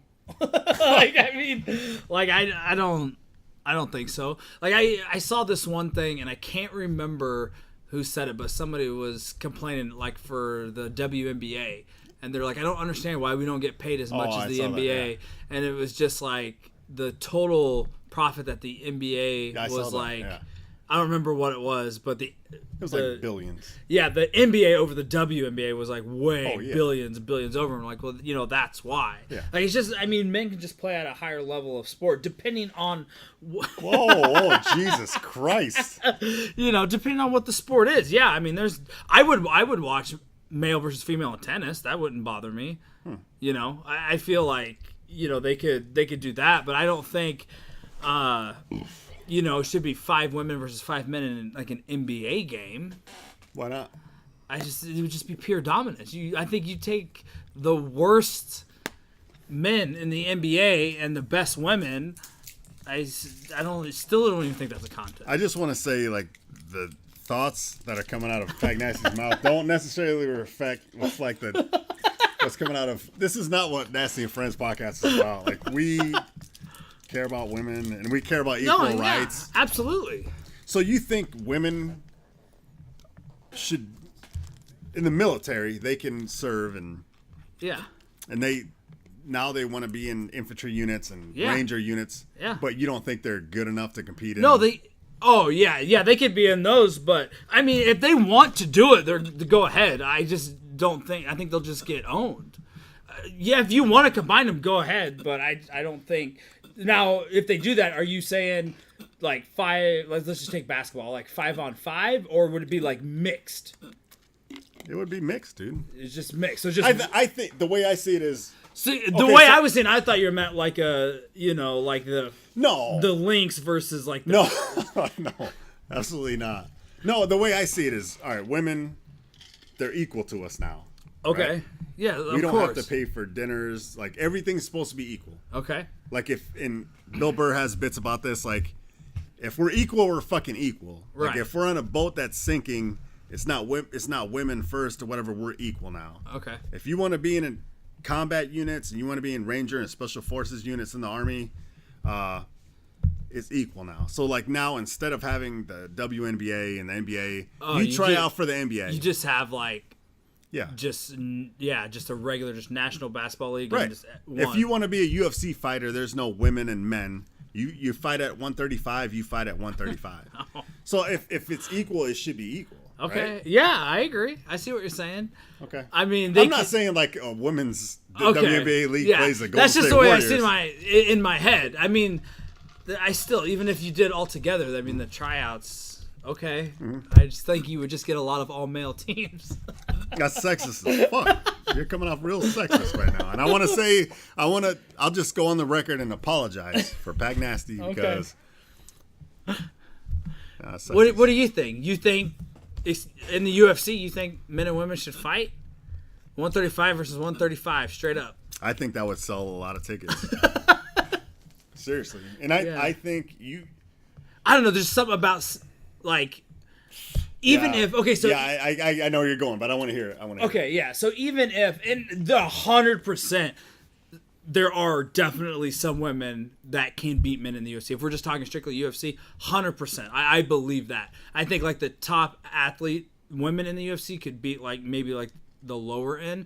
But I just feel like if you take the top athlete in UFC, man versus the woman, something about, even if the woman can win, even if the guy gets off one jab. There's just something weird. I don't think I could watch that. You know what I mean? Yeah, especially if he like ground and pounds or say he does. He just overall is a better fighter, not because he's a man, but just because he's more skilled. Maybe it just comes better naturally to him or whatever reason. And he goes up there and he puts her in the rear naked choke. There's just, I mean, you can only masturbate to that so many times. You know what I mean? Or straight just dick in mouth like he has her fucking. But you get what I'm saying. There's just something weird. You know, he just boom gets in a jab, hits a woman with an uppercut. Yeah. I mean. Yeah. I get what you're saying. We all should be equal, but do you think you could enjoy seeing that? I could. I wouldn't want to see. I would watch it, but it'd be like half head turn, like looking at through peripheral vision. Yeah, I think if it's a fight, it's a fight. But if it's like this is what I think would happen, and I think what most people think would happen. You would take like whoever's at 135 right now, which is what the lioness. The fuck is her name? And no one even knows her fucking name. Right. When it was Ronda Rousey at 135, you know her name. It was the lioness. Nana Nunez. Yeah.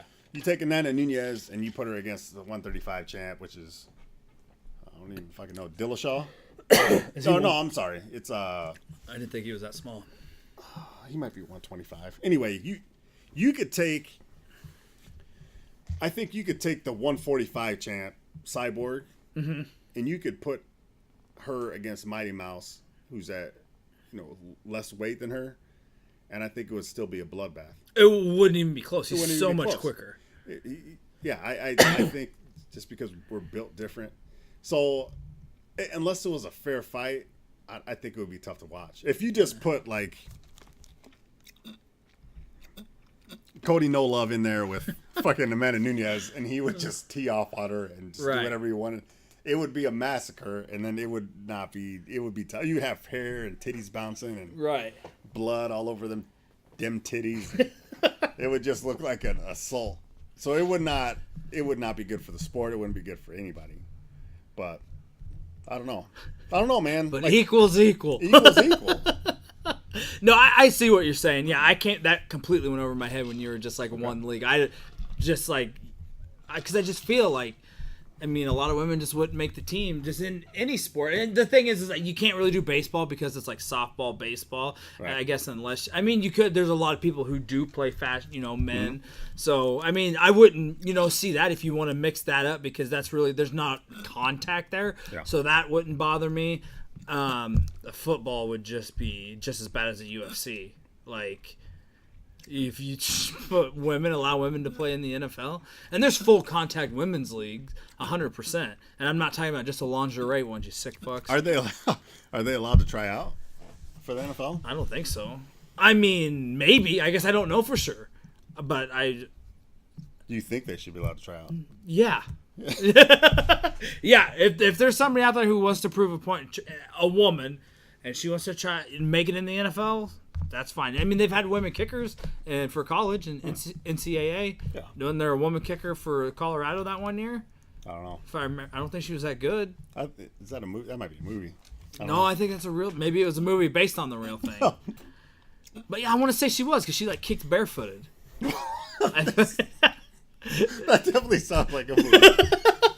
You mean barefoot like she had bare feet, like she had the feet of a bear, but she was a human body? Or you mean like barefoot like she didn't have cleats on? No, like a bare paw. She was in this weird kicking accident. Yeah. And barefoot, like it would just like her plant foot had a cleat on, obviously. But yeah. Just swing that foot through with her nice pink sparkly purple toenails. What did her feet look like though? I mean, it's fantastic. We need to look this up because I'm almost positive that's a thing. What if you look at it was like a Disney movie? I remember it from my childhood. She's a princess, and her one wish was to play in the NFL. They're like, look, bitch. Like we know you get one wish, but you are gonna get murdered. It was we'll let you either kick. A place kicker or a punter. I'm pretty sure. I'm almost fucking positive. I remember seeing that when I was younger. That doesn't ring a bell to you at all? No. No. Not one bit. But. No. That reminds me of that. that text I sent you, it was Little Tay's music video. You remember that? Yeah. I didn't say anything. I just sent it to you. Yeah. And if you don't know who Little Tay is, I don't have time to get into that stupid shit. But I just did it just because I wanted to see what your reaction was. And all you text back was no. Like, no period. That was it. Nothing else after. I fucking busted. I was laughing at that for a couple days, actually. Because I could just see you like, what the fuck is he sending me? And I've seen her and stuff. She was even on Philip DeFranco, and she was in some controversy. I can't remember what happened, but I just, when I think about like equal rights stuff, like I'm all for equal rights. 100%. But I think when it comes to, it's a great point to be made. I 100% see what you're saying. I just don't think it would be that entertaining. No. But I think if people are campaigning for, like, being in the military, and they're like, hey, well, it's okay to integrate women into combat units. And it's like, well, let's maybe start with something less stakes first than life or death, like a Ranger battalion or an infantry battalion. Yeah. Let's maybe start with sports and see how they do before you go to life or death, you know? Right. But, no, I'm all for that. And, I think it's different when it comes to fighting. Because if it's one-on-one, or start at tennis where people don't get hurt, like football or fighting. That's absolutely what I mean. So if they want to do that that's fine. Because I think they did one where Billie Jean King, she's like one of the most known women's, and she played some popular guy, and I think she won. I think she like beat him in tennis, and it was like way back when, and I'm sure all the guys were just like, all fucking pissed off about it. But they made a movie about it. I know what you're talking about. Yeah, Emma Stone and I can see his face. Steve Carell played the guy in the movie. So I don't know who's the guy, but that's based on a true story. So. So like I said, non-real contact sports. Again, if women want to try, have them go to tryouts. Let them see. I'm down with that. Yeah. But can't say. I don't think it should be mandatory that they make the team. You know what I mean? I think. Absolutely not. If they can't make it, they can't make it. We ain't giving out participation trophies here. No, I sucker. think that's the thing. You just can't lower standards. Right. You know what I mean? Yeah, 100%. So. And I don't want to get too deep in that because I can talk about that for a while. Being in the fire service and seeing how that direction's going about. Oh, shit. I wanted to talk about the deer mount. I far forgot. Yeah. So I know we talked about hunting back in, December? Yeah, because deer season was November. I got the deer. We did pull up the skull. I think I sent you some pictures of it. Yep. I don't have it mounted yet. I haven't decided what I want to do with it. It's just sitting out in my utility shed. Because we had it buried, just let the bugs get, then we end up taking it to a power wash, and because all the brains and stuff come out, but they're all in there. It's just like a gel, it's like a gelatin. So you got to spray that shit out. It still fucking stinks, I put gloves on, and wipe, So you just buried it whole? Yeah. So what happens is, how deep? Like how long? So when we went to, we took our deer to get processed. We tell them because they have to cut it. And you tell them how you want it cut. Like, do you want to keep the antlers? They'll cut it. You can just keep them. Okay. Like, or do you want to mount the deer from like a chest mount? They'll cut it a certain way. Okay. If you do a Euro mount or a European mount, that's just the skull, and it's just like not the bottom jaw, but the top skull, and they don't cut off the antlers. They're still in there. And so I said I wanted a European mount. Okay. And so they just essentially just cut it off at the head, and then like right underneath the bottom jaw. We take it. We just buried it. In my brother's backyard. So what we did is you just put it so where the whole skull is underground, so right up to the base of the antlers, maybe a little bit more. You try to keep the antlers out of the dirt as much as possible because the dirt will stain the antlers. Just bury it there, and we have nothing but time, so we just left it there. So I think I got it opening weekend, which would have been the second weekend in November. So we had it buried that weekend. So the second weekend in November, and then we just pulled it up. It would have been 4th of July weekend. So we just I went and bought a container, and we just set it over the top. My brother got a buck, so we buried his too. He just got the antlers though, but there's still some, little kind of where they cut it, like there's maybe a little bit of brains in there, but it has the fur. Set it there, put the big plastic bin over it, set up some like cinder blocks on top so nothing can knock it over. Just let the bugs go to work, man. They'll just get in there and they'll start eating, taking everything apart. You pull it up. I just had some like latex gloves on, and there's still some hair like around, like up by the antlers, but you just peel that off. Okay. And there's like a bunch, like I said, in the actual skull, the brain and stuff's still there. It's all the gelatin. Smells like death, obviously. But yeah, so we just went and took it to like where you just power hose, like where you wash your car wash. Yeah. Just just kind of like just with straight water. Be careful because you don't want to like damage anything, but make sure you get in there and wash all that off. And then I let it set outside at his place for a week to air out, and I took it home and it still kind of stunk. So instead of sticking in my garage, it's just in my utility shed.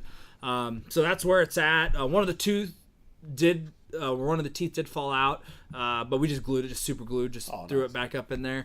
I haven't decided if it has like a brownish color, obviously from being in the dirt and just like the natural color of it. You can, a lot of Euro mounts are, it's a white skull, so you could either spray paint it white or you could bleach it. Yeah, I haven't decided what I want to do. At first, I didn't want to do it, but I don't know. But I don't know how I want to mount it either. There's different ways you can mount it. You could buy like a display thing that is just for like a Euro mount. How instead of just having the antlers, you can have it set up, or I don't know, maybe I've seen them put on like a log or something. Somebody make it.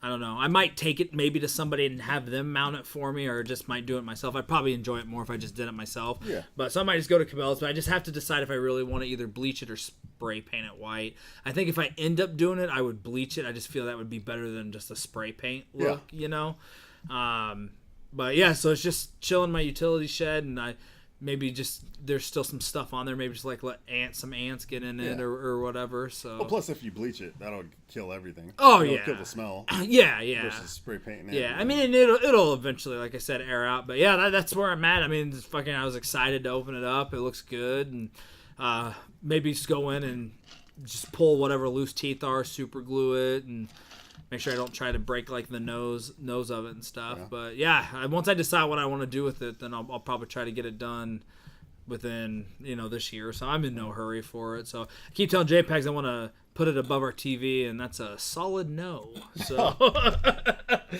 yeah, no, I'm excited about it, man. It should be good times.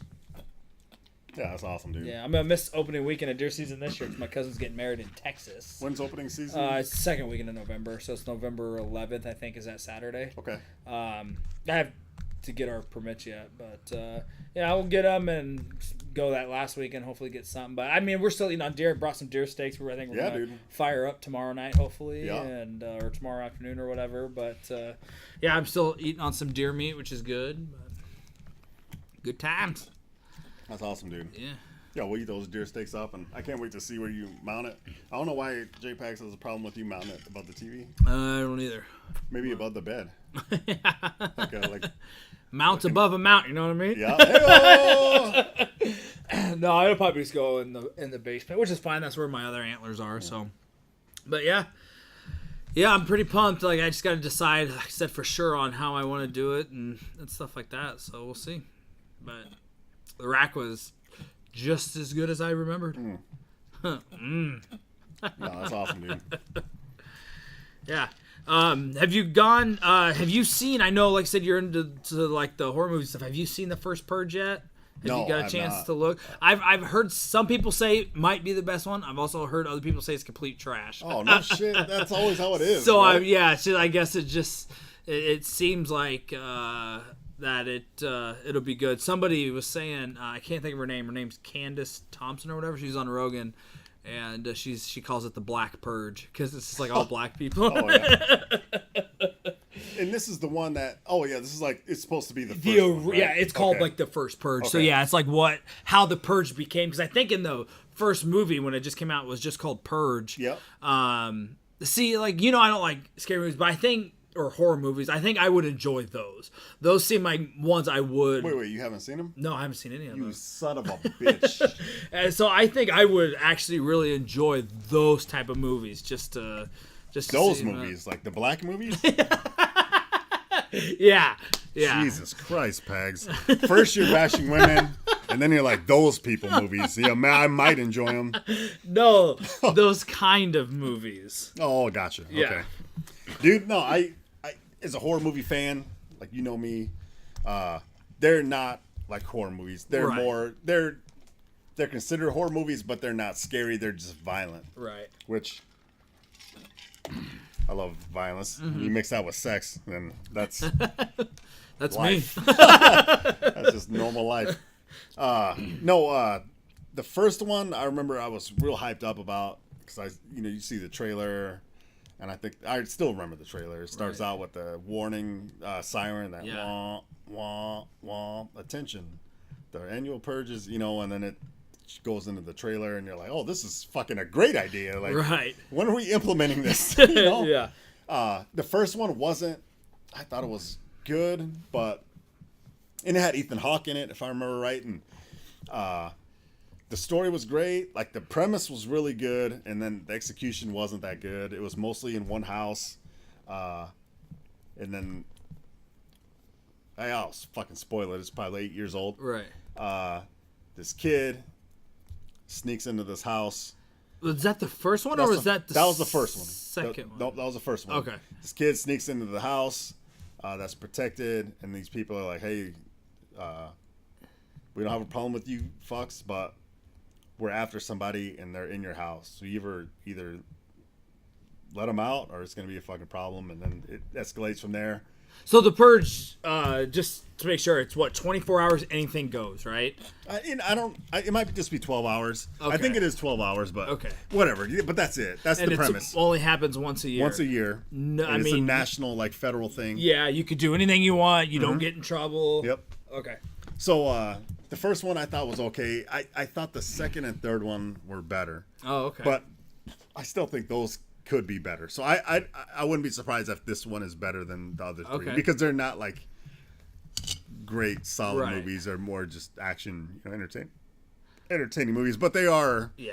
I never got like that horror vibe, and I feel like I would enjoy them. So we should watch them sometime.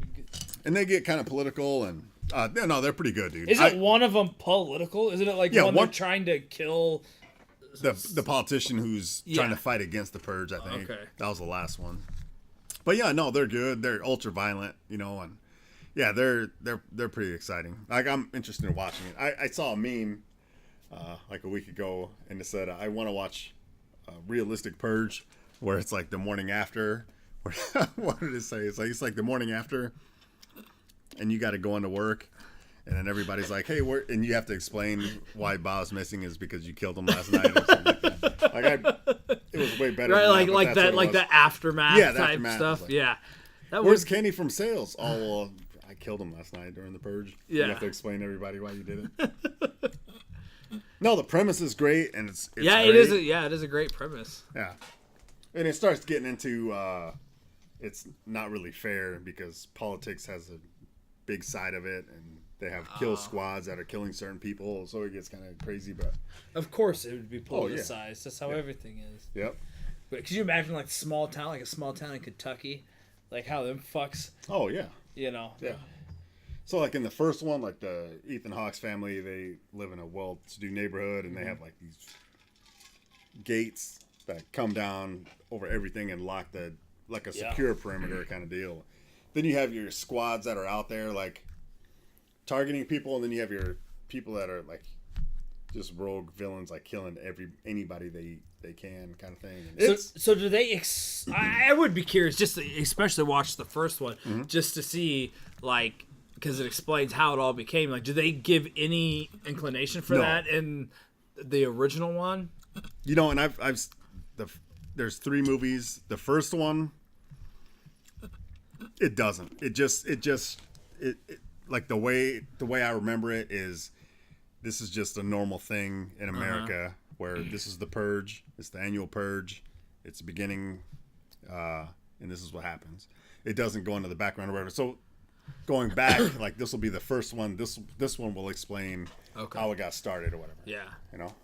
That's awesome, man. Yeah, I'm excited. I'll definitely have to watch them. So does this one make the fourth one? This will be the fourth one. The fourth one total. And I have a feeling they'll probably just keep going with it. Yeah, they might, dude. Especially if they keep getting better. Yeah. Because I think the first one wasn't. You think I should watch them in order of appearance, or should I watch them in order of like can you tell, like, so obviously we know this is the first one, but are the other ones, do they go in order that they came out, or does it matter? Are they in chronological order? That's what I couldn't think of. I think I'm trying to think. I think does the second and third one? The second and third one has a character that is in both of those. Yeah. The rest of those are all new characters, all new. Like everything's new. So I would still watch them in order that they came out. Okay. 1, 2, 3, and then this new one. Yeah. But I don't think it'll matter too much. Do you know, are they on Netflix or anything? No, I don't think they are. Yeah, I don't think so. But maybe.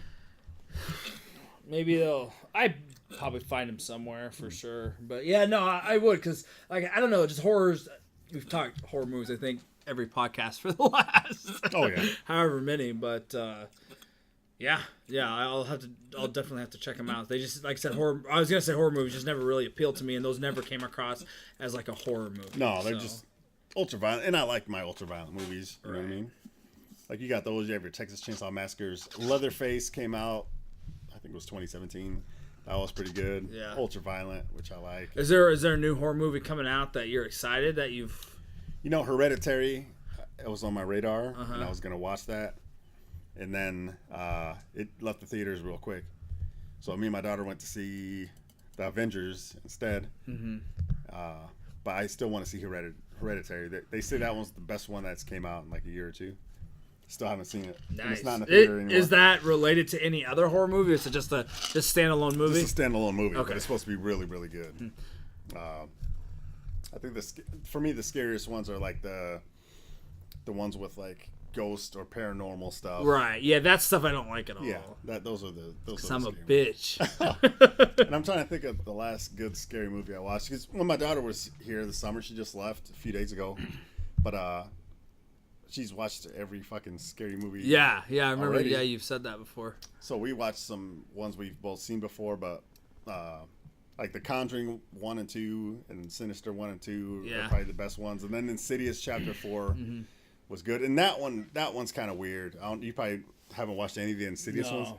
Jesus, those are good. Dude, I don't watch a lot of movies. Like, I still, especially since we moved down there and once we had G, we just don't have anybody to come watch them. Like, I haven't seen Justice League. I haven't seen any. Like, I just haven't seen a lot of any movies. But it was actually pretty cool. G and I got to have a day together. My mother-in-law was supposed to come down and watch him, and something came up. It was her other daughter-in-law. Her grandpa died, and they were helping taking care of him and stuff, so she couldn't make it. So I just had to work like 90 minutes, and then him and I just had the day because JPEGs was at work. Or no, she was away for the weekend. It was actually the start of our weekend. She was gone. I don't remember where she was, but somewhere for work. And so it was just him and I. Nice. Oh no, she went to St. Louis. So it wasn't far. Okay. But he goes to movies with daycare, so I know he could do it. Yeah. And so I haven't been to a movie, and I love the movies. I just love it all. I love going. I love big screen. I love seeing it. And I haven't gone to, or the last movie we went to, I believe, was Logan. Okay. Which was a couple of years ago. Yeah. And so I was like, you know what? I want to see Incredibles 2. And I'm like, Grayson, do you want to go? And he just looks at me. So I was like, all right, buddy, let's go. So we went. It was 11:30. And I was happy he sat through the whole thing. I got to watch the whole thing. That's awesome. And he was a little bit too loud for him, but I picked a row. It wasn't too far up, but it was like right as you walk into the theater, you know how you have like up. And it's one of the theaters that has like the recliner chairs and stuff. Yeah. So, but when you walk in, you have like up, and then there's like the 2 rows down. We just stayed on that middle row that you walk in because there's just room for him to run around. Okay. And so they have like 2 handicap spots where you buy the seats, but there's no chairs, just so you could put the wheelchair there. Yeah. We sat there, so then he just had that open area just to kind of run around in, and I didn't have to leave when I had to change him. And he was just like ducked down there, and it was a Friday at 11:30, so it wasn't that busy. But yeah, I mean, the last 45 minutes were kind of touchy. I could tell he was getting ready to go, but we sat through it, and I got to watch it. So awesome. Yeah, I loved it, man. It was phenomenal. It was great. which I figured it would be. So I love the first one, and it's predictable, but it's a kid, it's a kids movie. But yeah, it was a lot of fun. So we just sat and we had some popcorn and a drink, and it was awesome. The first movie that either JPEGs or I got to take him to. Like I said, he goes often with daycare, but I think they usually go and they have it set up so it's either like free or it's like really, really cheap to go, and they have like a playground that they can go to, and her daycare is the same theater that we go to, but it's only like, because he goes to an in-home daycare, so her house is within walking distance of the theater. So yeah, and I think her sister does daycare too, so then they'll meet up with their kids and stuff. So which is great, because I don't think if he had ever been before, it would have been a fucking shit show. Oh, maybe. But the thing is, it was like, because it was Friday afternoon, it was like, it was great because it was just over $12 for us to see the movie. Yeah. And then it was like almost $13 for the small popcorn and the drink.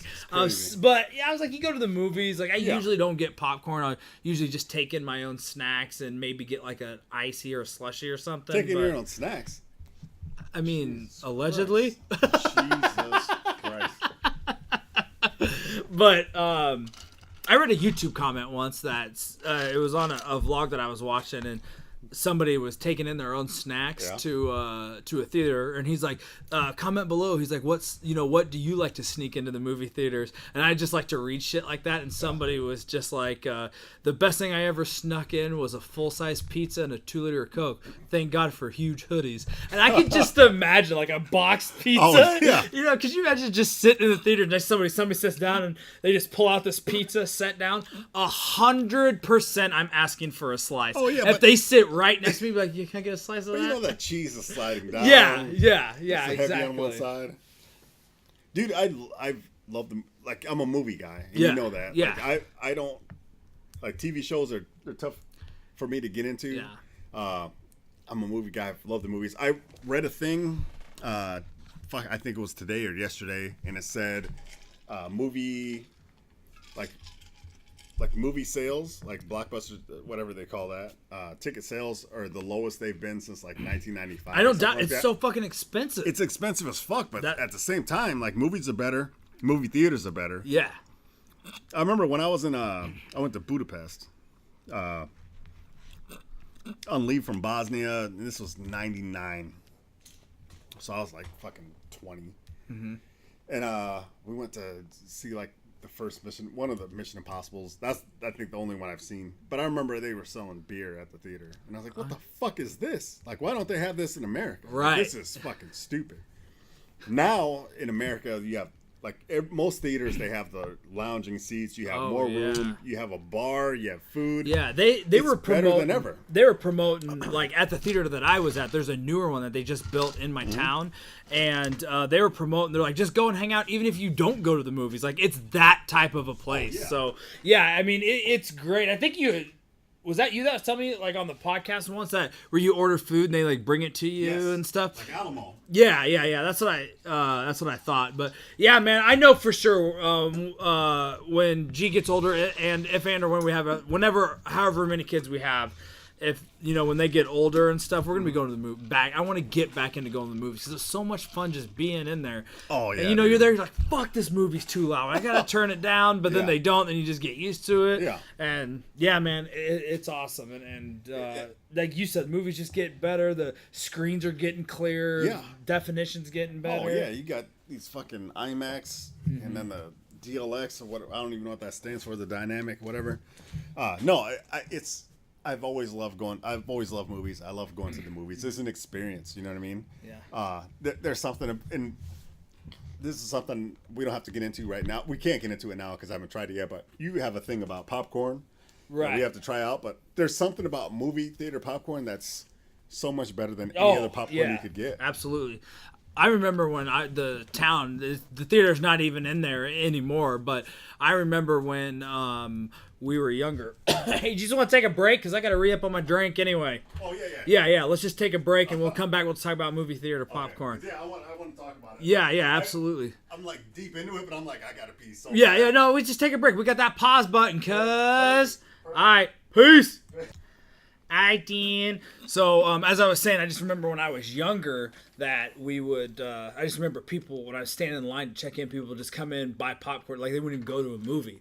Which I think you could probably do that at I would assume probably any theater, but I just remember seeing that young, cause like that's how fucking good it is. Like that's just it's awesome, and I love popcorn. That's something that I texted you the other day. I was like, you fucks with microwave popcorn. You're like, a little why? Because I've been getting into it a lot lately, and we had bought the Orville Redenbachers, and it was fucking good, and we blew through that. Yeah. And then I was like, JPEG, make sure you pick up some more popcorn. And she got Pop Secret. Oh. And I opened up the bag, and I took that first handful. I go, I don't like this. She's like, what? I'm like, it's microwave popcorn, but compared to Orville, like it's just not as good. It's like a texture thing. Like I feel like Pop Secret is just more of like a styrofoam. Yeah. And so I bought you a packet of the Orville. Dude. We're gonna crack that shit open too. And I remember that too. Like I used to be way bigger into popcorn. Now we don't really fuck with it. Yeah. Unless we're at the theater. But yeah, it's like a lighter. It's more tasty. Yeah, I remember my dad would make it. He would make it like on the stove. Like he put the oil. He had a popcorn pan that had the lid on black with the thing that you would just turn and pop in. Yeah, he would. I don't know if I get into doing that myself. Maybe if that's what I get into. But I know the exact time. Like my microwave, any bag of popcorn is 1 minute and 45 seconds, and it's perfect. Like it doesn't start popping until right about the minute mark. Usually, like I love pop. It's just like a ritual. Like I have a thing for rituals. Like anytime I make it, I always put it and I just watch it. I love watching it pop. So you just look at the time because I just love the sound of it. Yeah. And so, and I'm usually like pretty faded, and I like record on Snapchat. And I'll just like send it to people, And so it's just awesome. And then usually, like within the last 5 seconds, you only hear like one or two more kernels pop, and then that's it. Never gets burned. Right. Yeah, I just put it in. I was like, I don't know. Like I was reading the package, and they're like, don't hit the the popcorn button on the microwave. Just do it this time. And I'm like, screw it. I go 145. Let's just see how it works. And then I like tried to go up. I went up to like 150, and I was just like, it was right before it started burning at 150, and so I was like, nope, it was just a little bit too done. So 145 of my microwave is perfect. So I got it down to a fucking science, Jack. I love eating it. Now, when you guys eat microwave popcorn at home, do you pour it in a bowl? 'Cause I know you guys got like a lot of people in the house, or do you just share it with the bag? We'll do both. Okay. I guess it depends on how many people we have. Yeah. But I like to eat it out of a bowl. Okay. So like if we were eating popcorn down here, we would pour it into a bowl and then take the bag, and then you could refill the bowl. Right. Yeah. No, that makes sense. I like to eat it out of the bag, and usually if it's at this point in our lives, it's just JPEGs and I. Like, I mean, Grayson will eat a couple. Like he's old enough where he can eat some, but I think it stays warmer longer in the bag because it's all right there, and the bag's warm itself. Yeah. That's why I like it. Okay. I mean, if you're sharing, for sure a bowl, but. That's fucking. I just love popcorn, man. Yeah, man. I mean, really, in the past 2 months, I've really gotten into it. You should consider just cooking it in a fucking pot. Yeah, I could. You just need a pot with a lid, some oil and kernels. Yeah, and some salt. And some salt. Maybe I'll just put garlic salt on. There's a couple firehouses that have their own popcorn makers. Right. Firehouse I started at, they had a nice one, and we would just buy kernels and a special butter. 100%. If I ever won the lottery, my first dumb purchase would be the big ones that they use at movie theaters, just to have in the house. Yeah, dude. Hey, we're gonna have a party. Let's start this bitch up. I think that how great would that be? But even the ones like there's guys that make it just in a pot with a lid. And that tastes way better than microwave popcorn. Oh, it does. It is way better. It's not hard. Yeah, I guarantee it. My mom still has my dad's pan. Yeah. Oh yeah. Yeah. So I could. I don't think she ever does it. So I could probably get it from her. But yeah, I always remember him buying the big. He'd pour it in there. It was always fun. He'd always let us stir it. Yeah. Like I remember him. That's awesome, dude. Yeah. So. Maybe I will. I've been looking for some. I need to get into something, man. I was talking to JPEGs. We talked about this when I just need like a hobby, or lately I feel like I want it to be like artsy. I've never been good at art. I'm not good at drawing, not good at painting, but just something where I can just like fucking just get super faded, maybe throw on a podcast or just music. Or do a podcast. yeah. But you know what I mean? Like, Yeah. I just something, but I don't know what it is, but I don't want it to be anything weird, like where it costs so much money to get Right. into, you know? But that's the thing. Like, George Carlin has that line. He's like, I have an interest, not a hobby, because hobbies cost money. You know? So he has interest. But yeah, I think maybe just like popcorn. Now, when you go to the theaters, are you a savage and do you put like the different flavorings, like the ranch and cheese stuff on it, or you just straight gangster butter popcorn? I asked for heavy butter. Oh, I heavy my man. this is what I do, and I do the same thing every time. So I ask for heavy butter, dude. And I go to the movies on Tuesdays because around here it's $5 to get into the movies. There's a lot of people who go on Yep. Tuesdays. And then it's $5 for Yeah. Tuesdays. That's Whether it's phenomenal. Alamo or Twin Creek, it's $5 Tuesday anytime, any theater, whether it's the DLX or whatever. And then we have the card, so it's free. You get free popcorn. So we get free. Like so how big's any popcorn? it's small. Yeah, But you but could be it's like, hey, I still. want 4 of those. Oh, nice. Yeah, so we do. I go on Tuesdays. And that's the only time I Yeah. go. I don't understand why it's declining. I don't know if it's because people are streaming or people don't want to go to movies. I still love to go. I to love movies. going. love to I watch the can't trailer. wait till we can I start love that. going Oh, again. it's fucking everything, dude. The last 2 movies I saw were Avengers, and then before that we saw Deadpool 2. Right. And we took the boys to Deadpool 2 and Had they seen the first one? yeah. Oh yeah. They love ultra-violent movies like me. Right. The people next to us were laughing at they were way too, and I wasn't sitting next to them. But they were like 2 seats away from me, and they were laughing at everything. They were way too loud, and I was just like, Jesus Christ! I'm glad I'm not sitting right next to them. Right. But like that, I don't like being around people, ever. But you know, at the theater, I'll see like, myself fuck out. It. Yeah, I'm like, fuck it. It's still the experience, and then Yeah. to see the trailer, and then to talk about the trailer. I was like, oh shit, that looks fucking good, you know. And then, you know, you're eating the popcorn, and then the movie's going, and the reaction of that many people to a movie versus just, Yeah. you know, you were one other person watching the movie in your room. Like everything about it, man. Yeah, I love having like movie experiences with people. Like if you go to midnight showings and stuff, and I remember I'm gonna spoil a movie. Have you seen Dark Knight Rises? Do you know like the Christopher Nolan series of movies? The third one Begins, right? Well, so there's Batman Begins, The Dark Knight, then The Dark Knight Rises. Yeah, I've seen them. Okay, yeah. So the ending, do you remember how Dark Knight Rises ends where Batman takes the bomb out of the city? Yeah. Or whatever. Oh, So, yeah. So when it explodes, there was these guys, and you could tell that because it was a midnight show, and you could tell they were pretty drunk. But they were like respectful. Like you just saw them when they were coming in or whatever. And I guess one of the guys got so fucking pissed that he got up and just fucking walked out. He just left. And so then you get the ending, you know, when they're in France or whatever. And so we got stand up, and one of the guys that was with him, he's like, fuck Dave. Nobody in this theater tell Dave what just happened.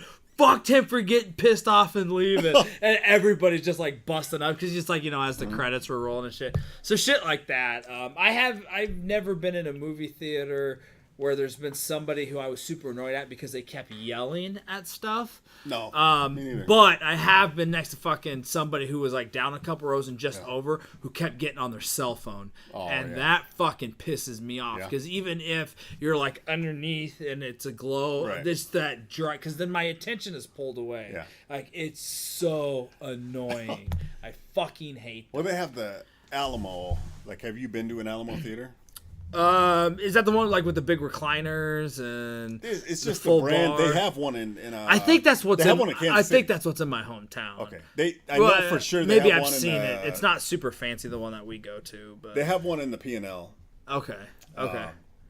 So they're trying to redo, or they're trying to make movie experiences better. So they have, you know, new theaters, but they don't have any commercials.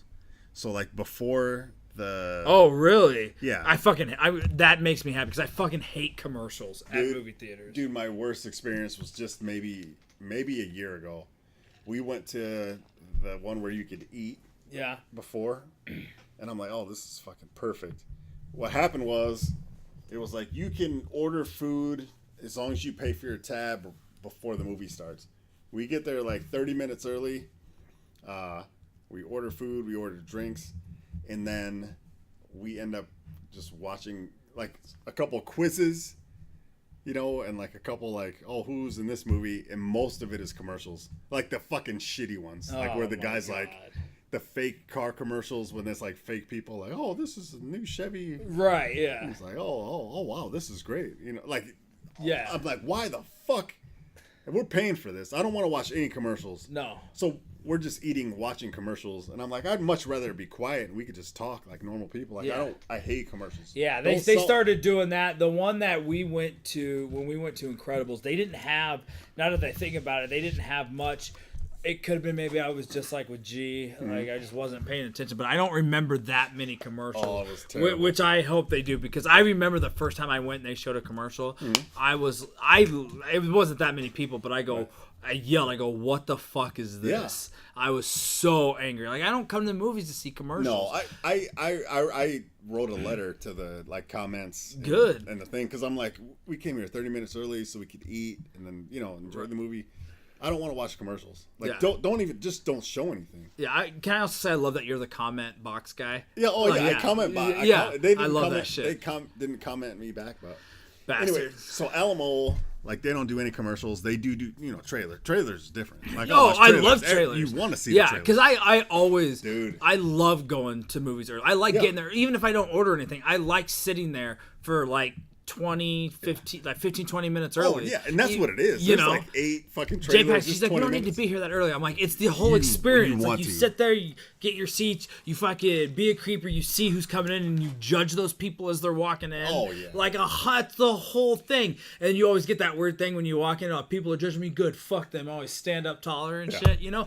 I love all of that, you know what I mean? Oh, yeah. So that's why I want to go there and get early, and then you're showing fucking commercials, and I don't care who this person is. Like, just it's so fucking annoying. But yeah, I mean, I'm glad that they're changing at least here. So I've been to that one movie in 2-3 years. So. Yeah, dude. So like for the trailers, I'm the same way. I want to go, especially if you see like some shit you don't know about, which is tough now because you're on YouTube, whatever. Like, oh, there's a new trailer for this. But if you go to the movies and then it's like, oh shit, there's a new fucking, I don't know if you saw the new Predator trailer. Yeah.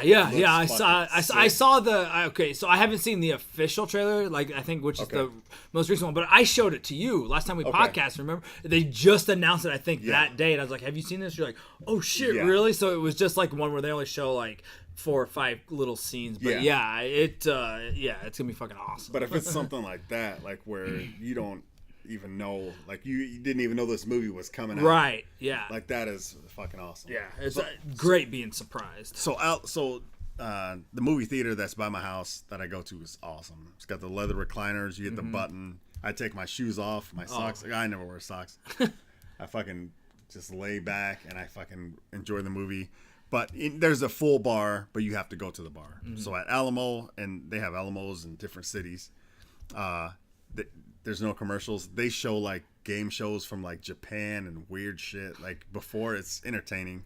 Then the trailers, they have strict policies like you can't be too loud. You can't be on your phone. You will get ejected out of the theater. And then they do have they show a lot of old movies.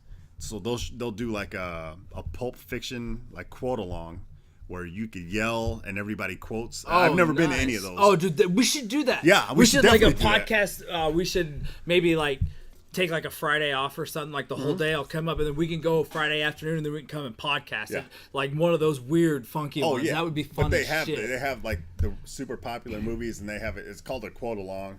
And you're expected to like quote movies and like it's. I would want to go to one that we know the quote though. Oh, for sure. Like I've seen Pulp Fiction, but I can't really quote it a ton. I probably couldn't. So I mean, I'm talking like a Hangover, a Dumb and Dumber, like something like that. You know, and they that do would those be so much. They do those constantly, and then what they have is like there's a little desk.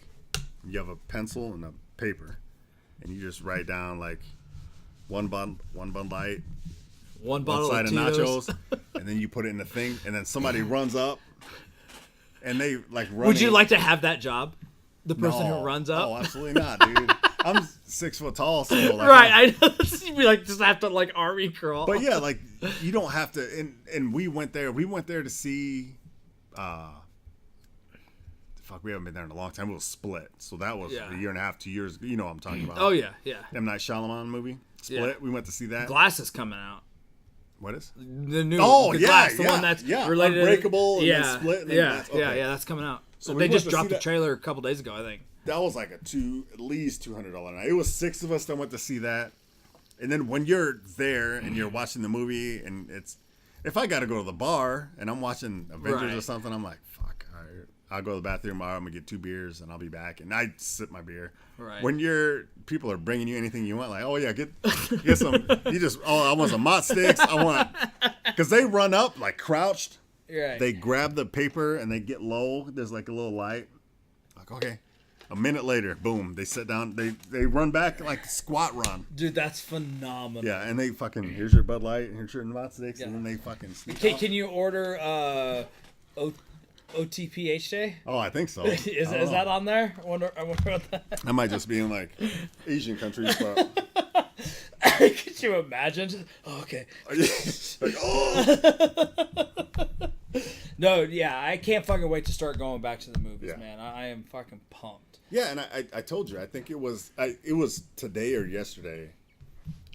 It said like movie sales are like the lowest it's been since like '95, and I was like, that's crazy because movies are better. Movie theaters are way better. Yeah. Back in the day, it was popcorn and soda, and then you had your whatever, like what are those fucking juju fruits or Right. what are the sweet and salty ones?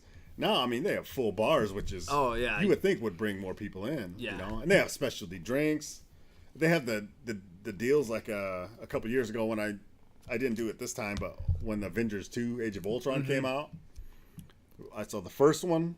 It was an intermission. I saw the second one, which is like a 5-hour ordeal. But they had like Hulk drink, like a specialized drink for that, and the Iron Man drink, and they had a bunch of stuff. But yeah, I mean, you can get good food, dude. Like the burgers, pizza, like all that shit's good. Full bars, like.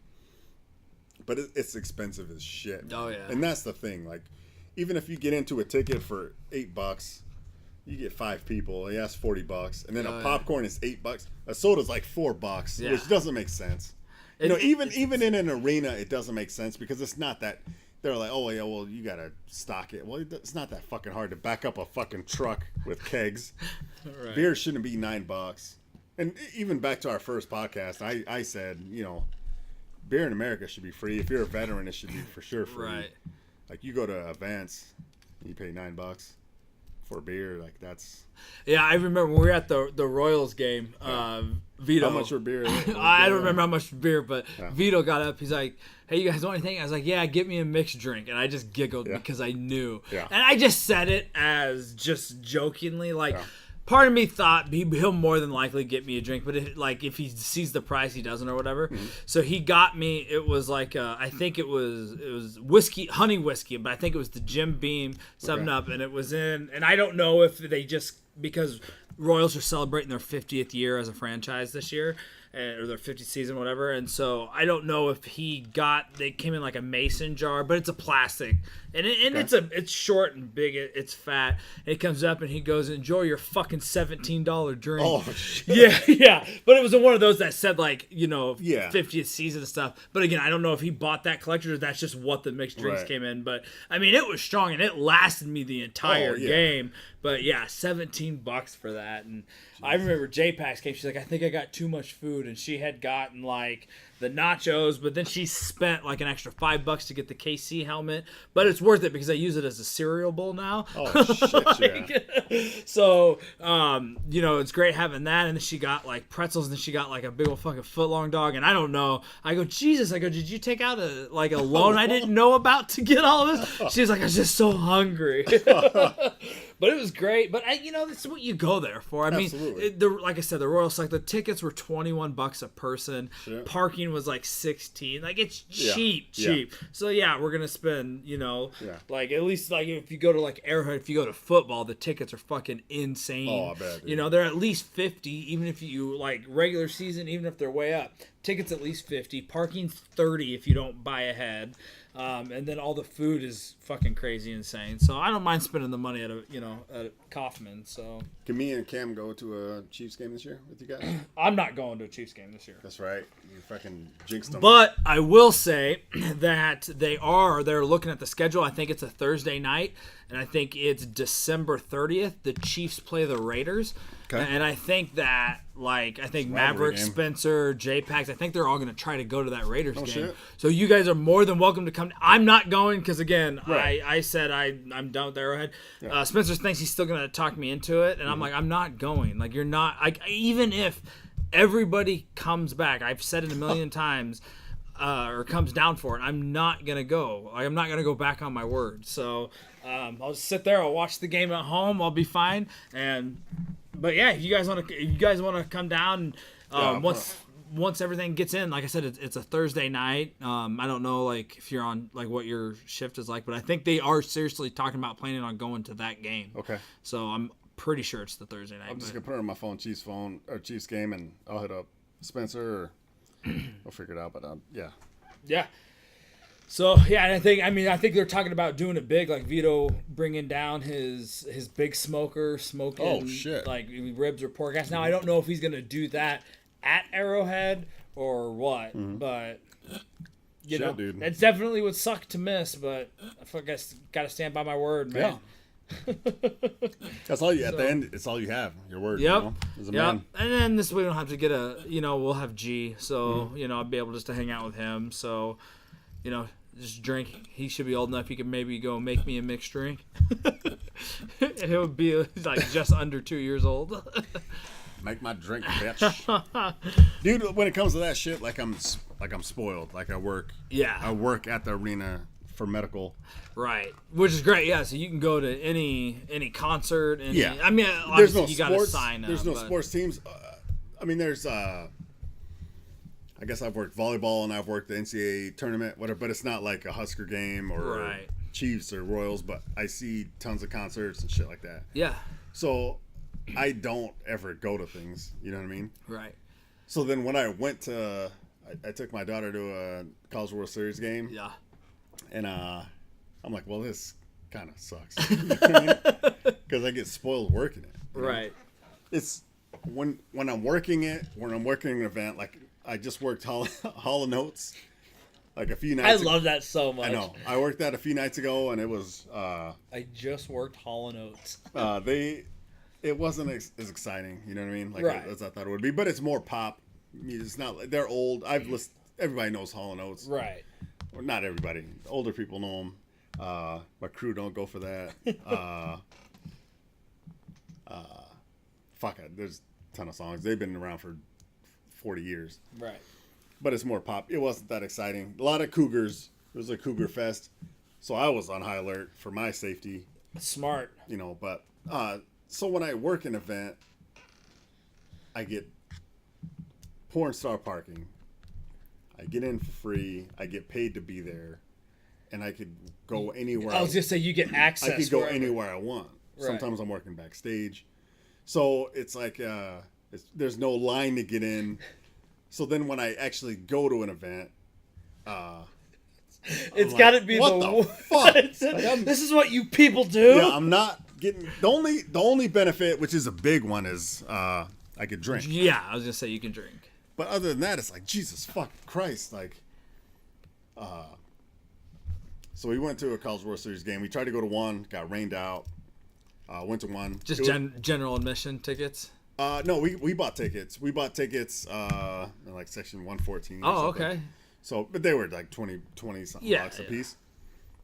Nothing fancy. We get there. I didn't notice she had one of those cinch packs on her back. Oh. Did not notice it. So we parked, a few blocks away. Fucking shady as fuck. It was $10, $20. And I'm like, it was just some dude outside of a garage. I'm like, you gonna give me something to put in inside of my truck? And he's like, oh no, you're good. I'm like, this could be just some dude on the street. Yeah, it's not even his property. Yeah. Give me $20. You can park right here. I'll help you back up, and then what a fucking great scam that would be. It's just shady as fuck. So you pay for parking. Walk 3 blocks. We get there. I'm like, oh, you got your fucking bag? I didn't see you had your bag. Why didn't you tell me you had your bag? And she's like, oh, I didn't know you couldn't have the bag. I'm like, this is my fault. It's not you. Don't worry about it. I'm like, so we get to the thing, and he's like, oh, you can't have the bag. I said, no, I'll put it in my cargo pocket. Because it's one of those cinch bags. Right. Oh, well, we don't know. And I don't know everybody at the thing, especially for College World Series, you know. Yeah. There's 30,000 people out there. There's tons of employees. This is some dude I've never met before. I'm not going to say I work here. Right. I just, hey, no, I said, it's no problem. I'll empty the bag. I'll put the bag in my cargo pocket. Well, no, we don't know. You won't pull it out later. I'm like, whatever.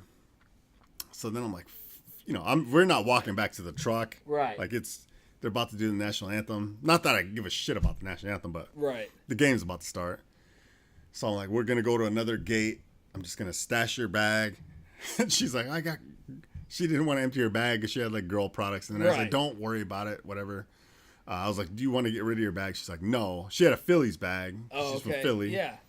Yeah, I get that. Yeah, I get it too. And I said, well, we'll stash everything in our pockets or whatever. And so we just went to another gate. I stashed it. We got in because the guy was being a dick. I'm like, I'm not fucking going back to my truck for this. It'd be like, I mean, that's something he could easily look through. Yeah. Too. Like, I mean. Well, that wasn't the thing. That we emptied the bag, but he said I couldn't collapse the bag and put it in my pocket because he thought maybe later I could pull it out and wear it as a backpack. But I mean, what does that matter if he's already searched it? That's what I'm getting. I don't know. You know, I know. I'm just making a statement. But that was the thing. Like, well, we don't know. We can't guarantee you won't pull it out later. And it's like, well, that's not a danger, but then people will be like, well, he's got a backpack. I don't know what the deal was. I guess you could like strangle somebody with. Yeah, I guess I absolutely could. Yeah. But probably that guy. I just said, okay, so I just went to the next gate. Yeah. And on the way to the next gate, we just stashed stuff in my pockets, and I put that bag, and that's smart. It didn't set off the metal detector. So anyway, you have parking, paying for parking, walking, getting in, and then of course, and when I work, I get half off food. Oh shit! I didn't know that. Oh yeah, dude, that's awesome. Oh yeah. So instead of paying like $8 for a fucking hot dog, or $5 for a hot dog, it's $2.50 for a hot dog. You know what I mean? That's so even better. It's worth it right there. Yeah. So when I go, and I don't go to this College World Series event was the last event I've worked in that I've went to in years. You know what I mean? Yeah. Not working. Yeah.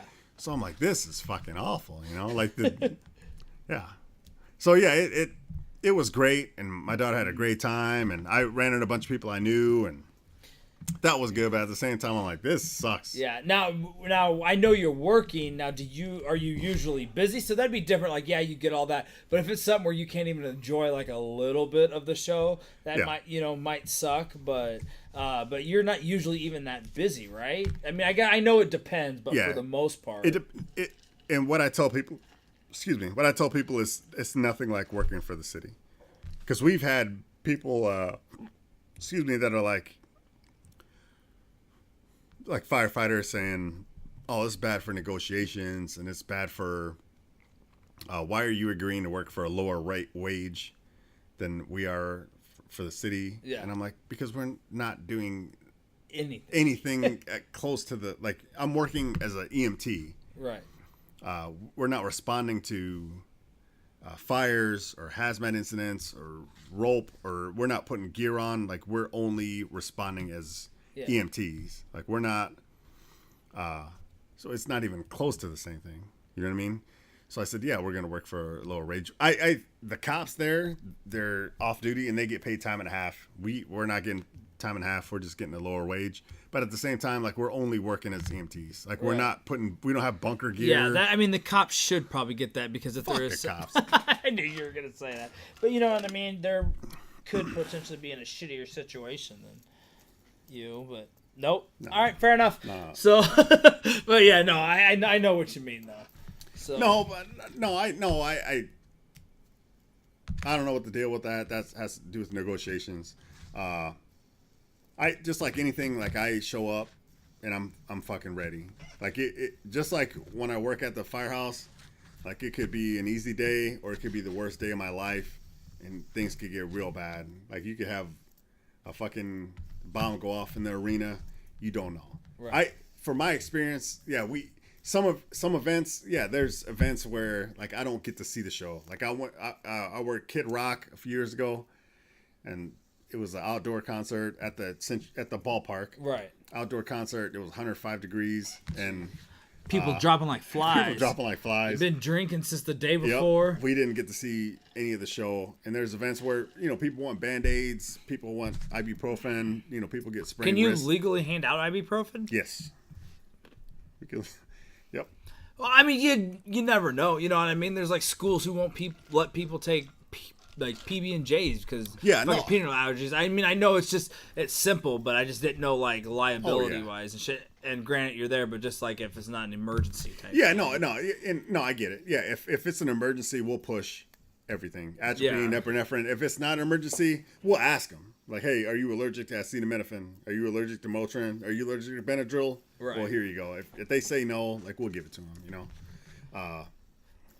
But yeah, it's a definite risk. Right. You know, like you never know what could happen. Yeah. Especially at a big event. I mean, I guess just the way you said it, I had in mind that somebody's just like, I've been drinking, like, I got a headache. Hey, you got some ibuprofen? Oh, yeah. I can, like that type of a thing. Yeah, we think about that stuff, and you know, we don't, because that's not normal for like on the fire department. Right. Like we're there for emergencies. Right. Where this, like a lot of people call us first aid, and we're like, well, we're not first aid. We're EMTs. We're medical here. But if somebody's like, and that happens all the time. Like I work car shows and conventions, like farm conventions. People are hungover.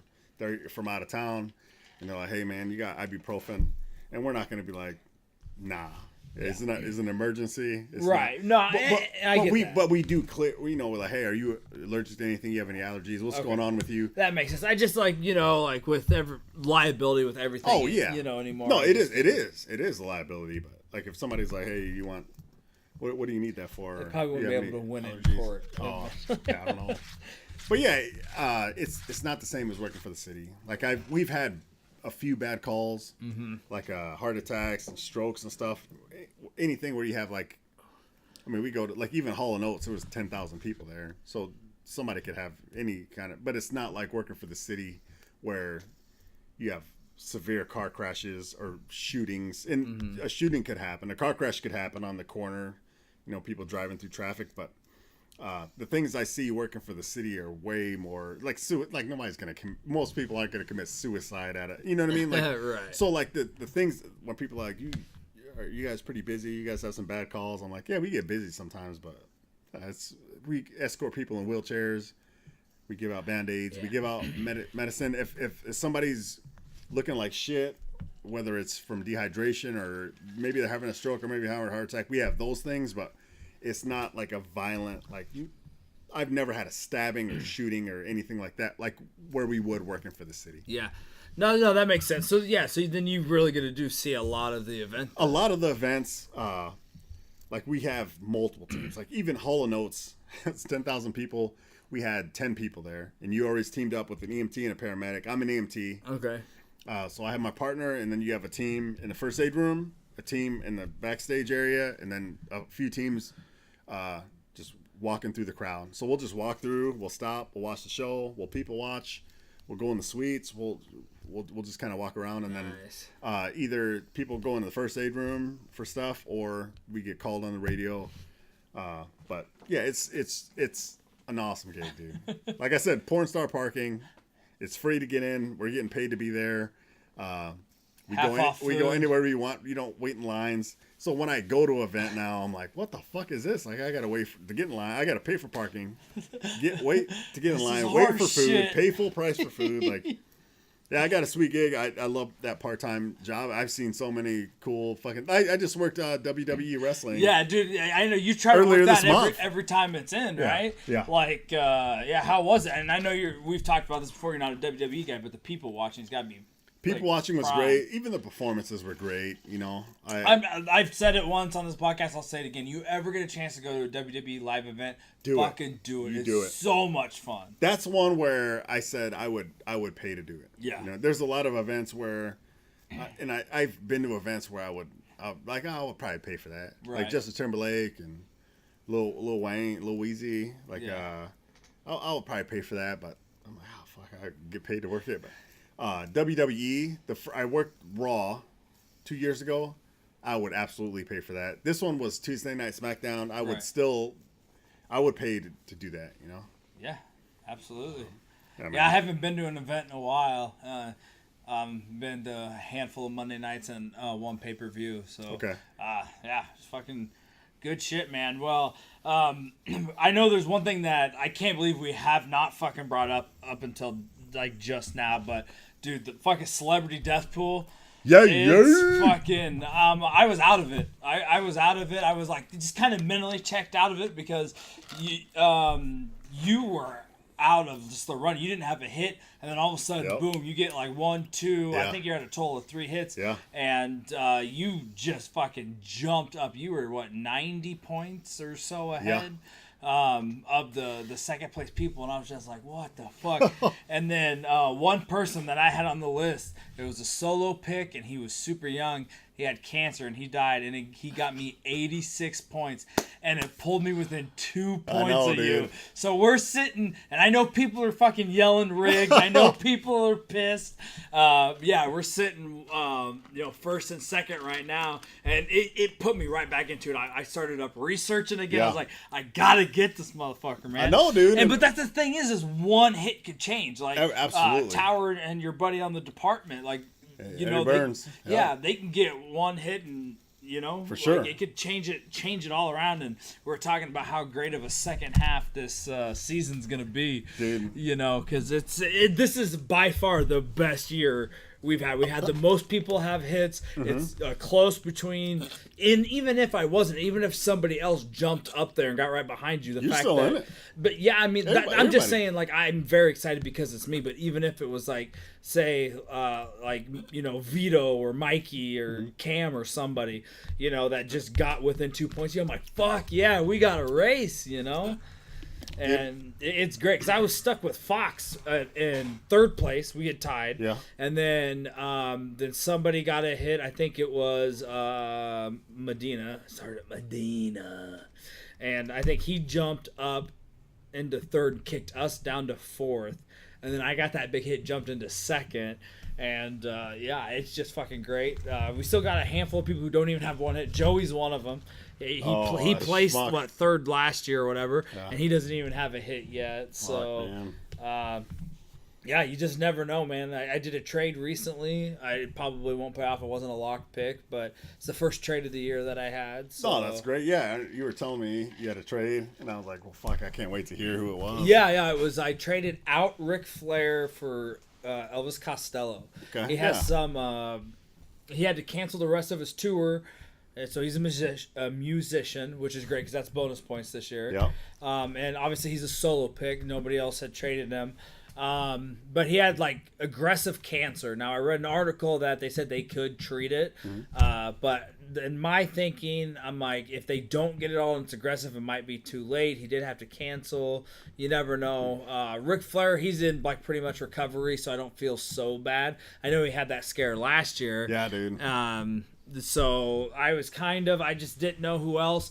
If it wasn't musician year, I would have gotten rid of one of my other musicians, but because they could potentially be bonus points, I didn't want to give up that, or whatever. And Ric Flair was not a solo pick for me. So there's other people. But I have Ric Flair. Multiple people have Ric Flair. Yeah. By the way, have you seen the Ric Flair documentary on the 30 for 30? Oh yeah, I watched it. Okay. Yeah, it's been probably months, but just wanted to make sure. Yeah. I recorded that one. Yeah, I saw that one. But yeah, so the fact that you and I are sitting 1 and 2, I love it, dude. Within 2 points of each other. Who knows? Maybe recording this in the last 2.5 hours, we could have had a change or something. But that guy, I also had him picked in the Killer Termite. So I'm actually I was hoping I wouldn't get skunked there. I think I'm sitting 26th but he wasn't a solo pick, so it wasn't as many points. Okay. In that funeral home. But you sent me a screenshot of the 5 funeral homes that you're in. Yeah. You're fucking crushing, man. I am, dude. Sitting first in ours, I think second in another one, Yeah. top 4 or 5 in another 1 or 2. I think I'm 12 or 14 in the Killer Termites, which is that's like a high level, and there's over 100 people in there, and I'm sitting out in the teens. So that one you could win prizes. It was $3 to get in, and you can win prizes. I don't know what to what place they get. Yeah, but, I'm in 4 this year, and all of them I'm in the top 25%, which is good. That's dude. fucking phenomenal. Now, do you have a lot of the same people? I can't remember. I'm sure obviously you have crossover. But... Yeah, a lot of them are the same people, and some of them I have less solo picks, kind of thing. But yeah, there's a lot of time left. I participated in a lot of trade rounds early on. The last 2 months I didn't. I dropped. So Willie Nelson was in town at a smaller arena, and we're gonna start working medical for that arena, which is awesome because it opens up more, and there's better for me. There's better artists that do the smaller venues, right? Like more exciting artists, right? Like I don't give a shit about personally. Like either way, I'm working. Right. That's what it should be about. But I like working. Smaller venues are more exciting. At the smaller venues, you have more like fighting events, and then you have like upcoming artists, which I like. Like I don't like to see like Hall & Oates in a big arena. I'd rather see an upcoming artist in a small arena. So hopefully that happens, and then I'll start working. Because I've been to that other arena to see events that are smaller, like the VFC fighting and shit like that. But anyway, so Willie Nelson was there. A buddy of mine was there. He was like, "Oh yeah, no, he looks great. He was fucking did his concert. He looks fucking great. He did great. I think he was high, but he did great." I dropped him. Picked up Larry Nasser, the Olympic fucking rapist guy. Yeah, I didn't. I have him in Killer Termites. Okay. So yeah, I figure he's a piece of shit. If he dies, and he was talking about committing suicide. So. He's either gonna get murdered or commit suicide, hopefully. But then Willie Nelson got sick again, so I'm like, what the fuck? Like, how sick of a feeling is that? Like, if Willie Nelson died, he's a musician. That's a 25-point bonus. Yeah. Nobody wants to see and that's the thing. Like, nobody wants to see Willie Nelson die. Nobody. No. See, that's the way I said, like with Ric Flair and like. There's people. Stanley, I have him. I would rather have him stay alive than get the points. 100%. Right. You got people like Kim Jong-un, Bill Cosby, Larry Nasser. Like, if they die, that's great. And you have people like Willie Nelson and good guys. Like, you don't want them to die, but if they die, it's fucking crazy. Did you see that the website, the Deadspin or not Deadspin, but the Doug Stanhope, had a website first where somebody did have somebody on death row. And so what happens is the rule is if you pick somebody, you can pick somebody on death row. Okay. But if they die from being killed, like lethal injection stuff, you do not get points. It's if they if they get sick and they die or whatever, you get those points. But somebody had this person, and it was the first time in the website's history that they did die from the execution. But obviously they didn't get any points. They just never traded them out or anything that. You don't even get the age points? No, you don't get the points? No, you don't get any points. What? So if you pick somebody who's on death row because you know they're going to die and they are executed, you get nothing. But if they die other than execution, then yes, you get the points. Huh. So because you could pick somebody, and I know you don't know officially if they're gonna die, but a lot more people would be picking people on death row because they're gonna die. Maybe. I like that rule that you don't get. I do like that too. Points. So but it was the first time that somebody died of the execution, and just so no points were given out. They had just tweeted out. I just thought that was kind of cool to see. I didn't know that rule. Yeah. It makes sense. Yeah, it makes perfect sense. I had what the fuck did I have last year? Oh, Manson. Right? Yeah, Manson. Yeah. Died. Yeah. Charles Manson.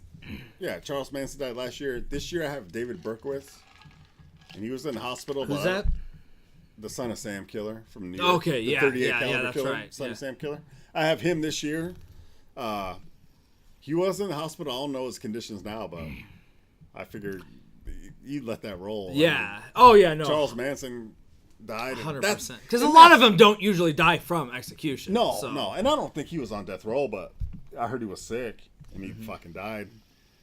Yeah, it's crazy, man. When I got that hit, that Matt guy, he was a wrestler and he had cancer. Yeah, I said, I found out about him, I think last year or the end of last year, and I had read the article was 3 years old, and they said that he had brain cancer and he had 4 to 5 years to live. Damn. And so when he hit, I had forgot all about him. And it's weird to get excited when people die. Yeah. I honestly don't want anybody to die. I don't. But if most people. Yes, agreed. Like you said, like, the Larry King Nassar. Yeah, those fucks. Yeah, Trump. 100%.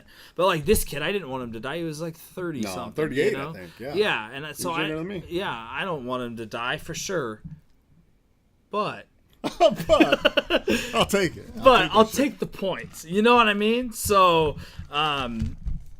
I was talking to Vito about it. He said that he wanted to try to get one of us in there, just because of our lifestyles, just in case some shit happens.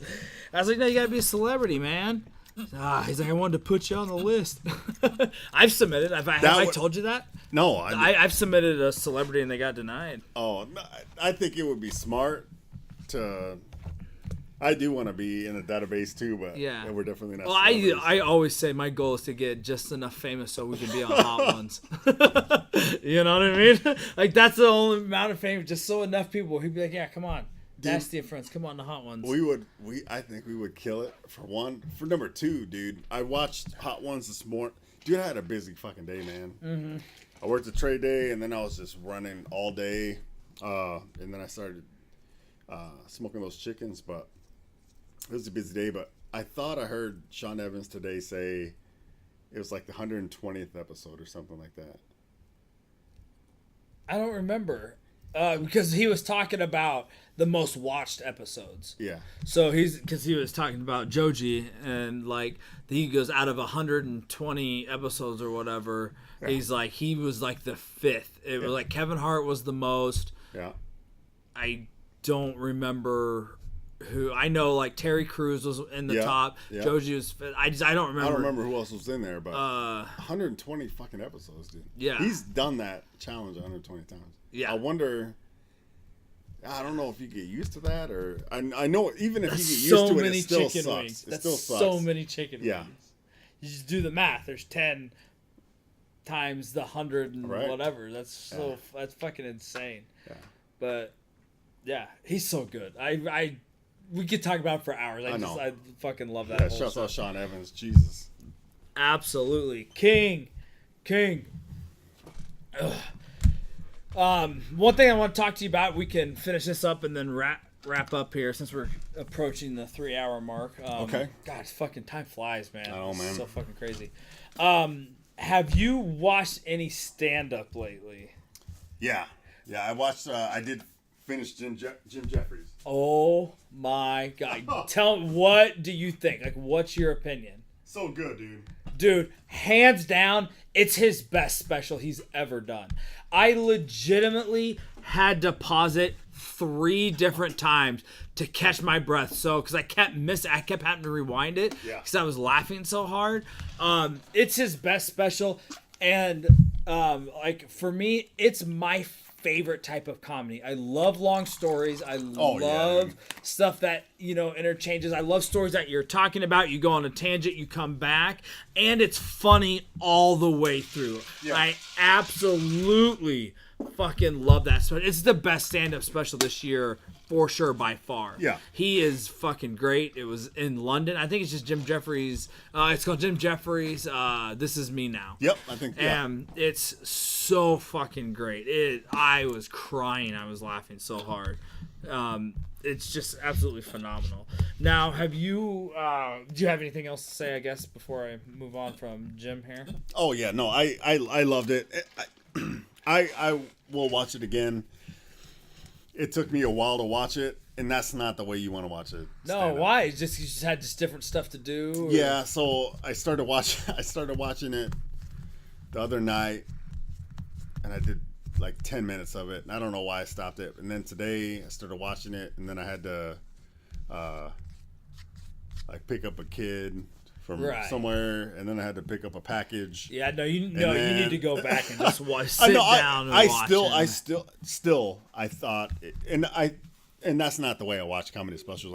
It's an hour, so I usually like those are one of the things where, like I'll watch stuff while I doing other things or Yeah. pause it or whatever, or just in the background, I'll leave the room and come back. Like for something like this is something I want to sit down and watch everything, and I try to do that. I wanted to get it in before this weekend. Right. So but it took me, so like it was like 20 minutes at a time. I still, sucks. and that's not how I want to watch it. So I'll watch it again. But that I thought it was my God. fantastic. His bit about his kid, fuck, dude. And I don't want to give anything away because but yeah, when he had his kid and stuff, it was fucking great, and it was just so phenomenal. The Mariah Carey bit, that bit was great. God. The circumcision Yes. docking bit. Like who does a bit about docking? Yeah, That and is it's like so a good. 10-15 minute bit, dude. Yeah. It's so The fucking great. Mariah Carey bit was, all of it was so fucking good, dude. He He just gets into gun control again. Yeah, I mean, it's a little, and it was perfect. And I can't wait, man. We got Bert Kreischer, I think, is coming out next month. He keeps leading to it about his podcast. Okay. He goes, I haven't decided if I just want to tell you guys or if I'm just gonna just oh, by the way, it's here. He'll fucking tell people because they're gonna promote it, and it's I can't wait because he said his recording, his second show that he did taping the special is probably his second or third best fucking stand-up that he's had. That's not the word I was looking for. What the special? fuck? Set.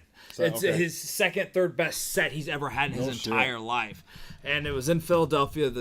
And I've said this on here before, but the city's still abuzz from winning the Super Bowl. Oh, yeah. Because he was within a couple months. I think he recorded within a couple months of the Super Bowl. Okay. And then I know Rogan comes out in, I think, September. Jeez. So just fucking some money. And the one I'm really looking forward to, because I absolutely loved her last special, is Eliza Schlesinger.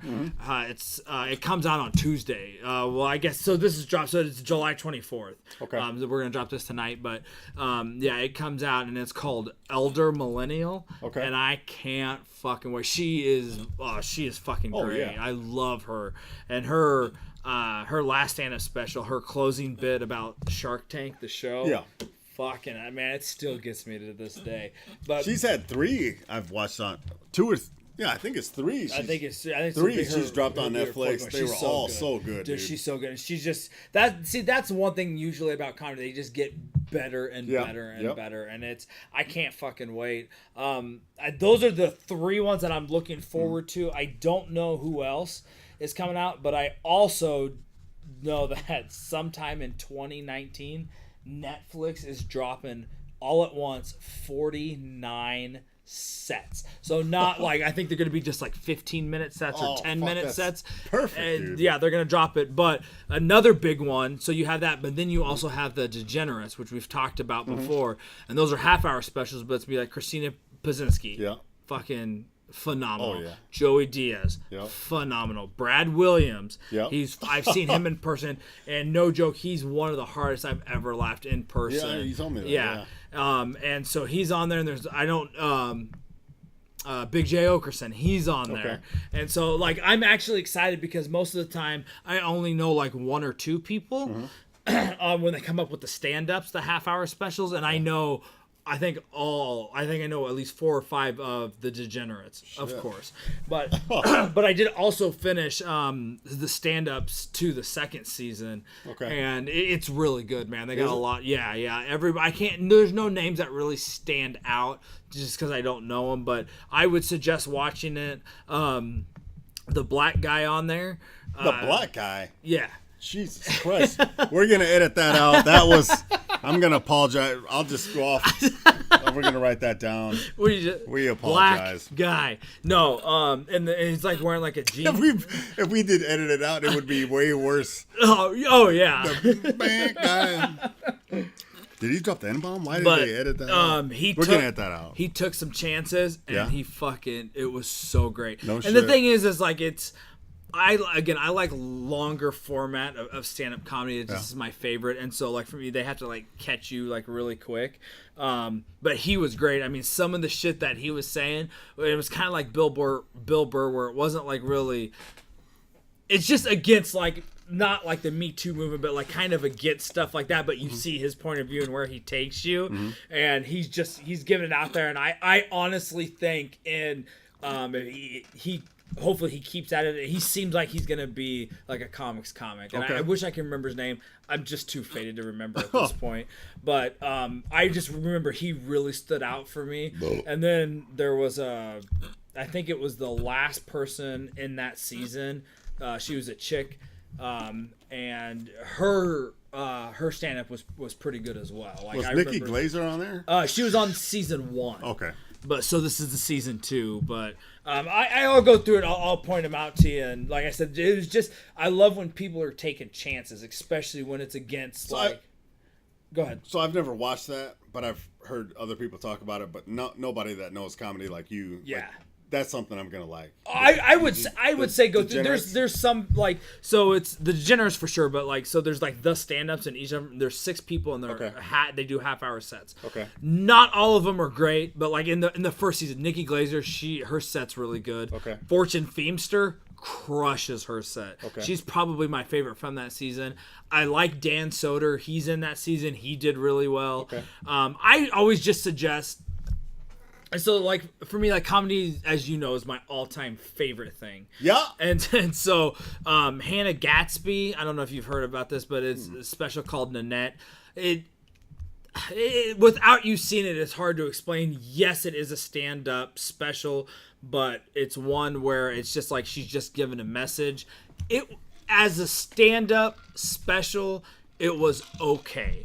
It didn't make me laugh. Like, for me, if I'm going to watch a stand-up special, I want to laugh through the whole thing. Yeah. Should everybody watch it? 100% everybody should watch it.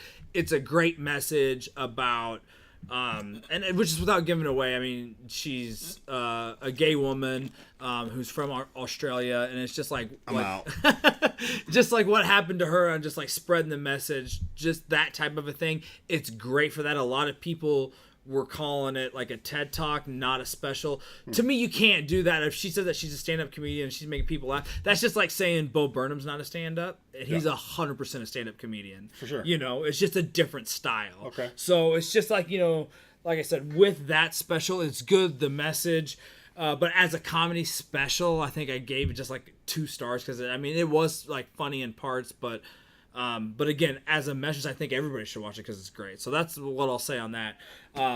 But yeah, I mean, I'll watch everything, and I plan on, and it may take me forever, but I will probably try to watch every single one of those 49 that dropped, you know, in 2019, because I just love, you know, that much comedy. And there's some people that I'll like kind of read, and Netflix just gives out so many specials, which I think is great for comedy. No, I love that. You know, and so I'm not gonna watch every single one, but I'm definitely gonna watch everybody that I like. Yeah. I wasn't gonna watch that the special from Hannah Gatsby. It's called Nanette. I wasn't gonna watch Nanette, but I saw people talking about it. I'm like, well, I gotta watch it to make you know my own opinion and stuff. So I did watch that. And then I knew Jeffries I was gonna watch, so I'll watch anything you know that he drops. But yeah, man, it's the best time in stand-up comedy ever, and it's just fucking great. I love that there's a place like Netflix that can just, you know, drop all these and you get to see different styles and shit like that. So, yeah, dude, and we talked about this before. Like, everybody has Netflix. Mm-hmm. Like, we talked about this on the podcast, and I went to work and I talked about it, and I'm like, you don't run up to anybody normal and be like, hey man, you got Netflix? And I'm like, no, I don't have Netflix. Everybody has Netflix. right. Not everybody has HBO or Showtime or any of those. When I was growing up, like, I'm with you, like, I watched stand up as a kid, and you had Comedy Central, and back in the day we had HBO too, but you had the HBO Comedy Hour, and on Comedy Central they had those small blocks. They had like, all it was comedy. They didn't have TV shows, so it was like you'd have half-hour comedy shows, and then you'd have shows where it was just bits. So you'd have a bit from this person, a bit from this person, and then the next show was like same thing. All day long it was just stand-up comedy, and it was fucking awesome. And then that went away. Like, there was no stand-up comedy. You had to go to a comedy club. Crazy. So now, like, you have comedy specials coming out, on Netflix, which everybody has, but then you still have them coming out on HBO and Showtime and all that, you know? Absolutely, 100%. So I'll try to catch some of those now that I have HBO and, you know, I'm fancy now. Right, you know? right. Yeah, I mean, and it's hard to watch them all, and I'm not going to get to them all, but... Yeah, man, I love it. Like, if there's any type of downtime, and, you know, I'll try to watch it. And I got to be in the right mood to watch comedy. Like, I can't just be like... I'm the same way. Like, if it's an hour before I go to bed, I'm not going to throw on a comedy special. No. Because I want to enjoy it. Yeah. You know, you got to be in that mood. Yeah, exactly. So I'd rather just Sometimes I want to do action or shit where, like, I have to sit down and watch it. That's why the Jim Jeffries, I have to watch again because I just couldn't do that. But did you watch the latest John Mulaney? Oh, dude, it's phenomenal. He's so fucking good. He's so good. Yeah, because he's one that I don't know. I only watch his specials. I don't follow him on Twitter. I don't know anything about him, but I'll watch him because he is such a great stand-up. He's so fucking good, dude. Yeah.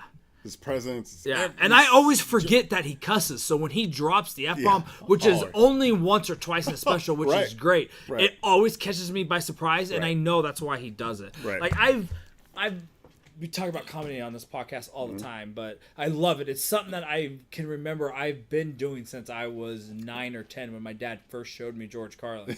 And so I feel like I understand.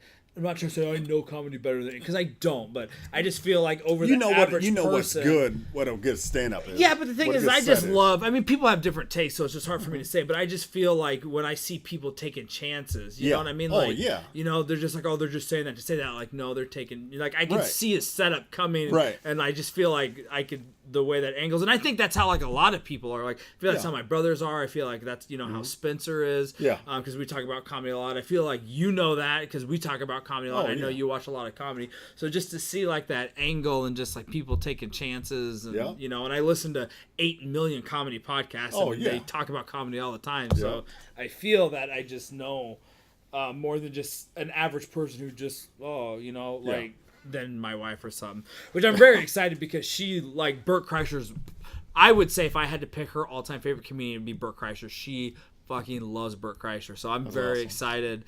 I mean, we've seen him 2 or 3 times, and he's coming back in September. That's awesome. To KC area, and so if she might be going to San Diego for work, so if she doesn't go, we're for sure gonna go. Okay. With some peeps and stuff. So maybe we can set that up if you guys want to come down, because I think like maybe the Beamans might go. I think Spencer and Taylor are going to plan on going. So, if you guys want to come down, and we don't all have to sit together, but we could just we're go definitely to not sitting together.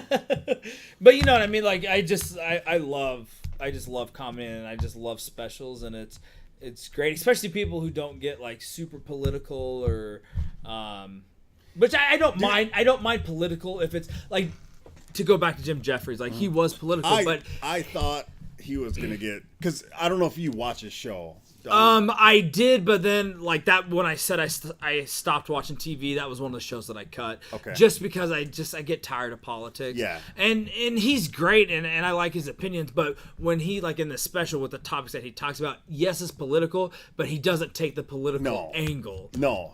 To talk about, you know what I mean? Yeah. And dude, I was kind of worried about that because I don't have Comedy Central at home, but at work, that was one of the shows we would watch, like record. So we would watch Tosh, and we would watch Jim Jeffries, and it was highly political, and he was still good about it. But I'm like, yeah. And then, but when he said, the stand-ups in London, I'm like, well, it's not going to be all American. Right. It's not going to be all politics. And it wasn't. So he fucking murdered it. I thought it was great, but I was kind of worried, like, the last things I've seen of him the last year was his show, which was all politics. Right, yeah. Even though it was good, and it was still funny, but it was real. And I'm like, what's this special going to be about? I love the you talking about Netflix doing, like, bits of comedy, because not every, like, I think you get more exposure to more comics. Because just like a TV show, it's not even close to a TV show where I got to, there's 3 seasons. Well, maybe, but even an hour. And like, do I want to commit an hour to this? Right. And sometimes I'll start something and I'll be like, I'll go 10 minutes in and be like, you know what? Nah. Yep. But if it's a 15-minute bit and 15-minute bit of somebody else, I could get into that. You know? And absolutely. Then that's how you just get more through. exposure. And that's what, like, with I can't remember what it's called. It wasn't season or yeah, season 2 of the stand-ups or whatever. They're pretty good, but though I guess now that I'm thinking about it, I messed up when I was telling you. So I did finish season 2 of the stand-ups, but when I was telling you about with the girl at the end and the black guy, it was a different show, but they were only 15-minute bits. I watched that as well. I can't remember what that's called. Yeah. But just watch it all. Fuck it. All right. Dude, we just passed the 3-hour mark, so I think we should wrap this up and go fucking make some nachos and get down. Let's wrap it up, B. So do you want to do your shouts out and fuck yous, or do you want me to go first? I don't have that much. I don't either. I can go first. Okay, yeah. All right, so first off, I want to give a shout out to Tech9. Yeah, that was one of my 3. Thanks. Shouts out to Tech9 and Boulevard for making that drink. Yeah. Shouts out Kansas City on top of that. Ooh. Shouts out to Throatzilla. Oh, shit. And then shouts out to Hot Ones and Sean Evans. Yeah. My only fuck yous, this is maybe the shortest list I've ever had, is just people on their phones in movie theaters. Dude, that was my one fuck you as well. Fuck! Fuck! Sorry, man. No. Don't worry about it. I did have one written down, but we didn't get into it. But let me do my shouts out first. I have 2 shouts out. 3. Tech9, of course, we already said that. Volcanic Peppers. I think we probably give them shouts out almost every podcast. They're fucking great. Deserved. And then my other shouts out I have is Brittany, because you're wearing a Britney Spears t-shirt. We haven't addressed it. And it's my fucking second favorite shirt that you wear other than the Nasty and Friends one. But no, it's fucking great. It just says Brittany, and it's like a black and white picture of her. She looks so fucking good, dude. Yeah, it's good. And so my fuck yous were people on phones and movies, fuck them. But the other guy, I kind of went off on Twitter, I won't get into it, but was just the fuck douchebag that yelled at Wimbledon when yelling at the people with the long match. Fuck that guy. Can we get into that real quick? I mean, yeah, we can get into it for a little bit. So you don't ever get angry. I don't. Especially not on Twitter. So when I saw that, I had to call you out. And I know, like, I understand the irony of... I'm going to contradict myself in what I say here. Okay. But what pisses me off, so it was the Wimbledon, it was the semifinal. So the winner of this goes to the final. And it was a guy from USA, and then the guy who ended up winning the match was the guy who lost in the final. Okay. So the match ended up going, it was the second longest match of all time in tennis. The longest match is like 11 hours and something, and this went on for like 6.5, like I think it was 6 hours and 39 minutes. And so, because what happens is when you play in men's tennis, you play best of 3 sets for the whole match, and women play what, like a half a set because they're not as strong as men. You said it, not me. No, they play best of 3.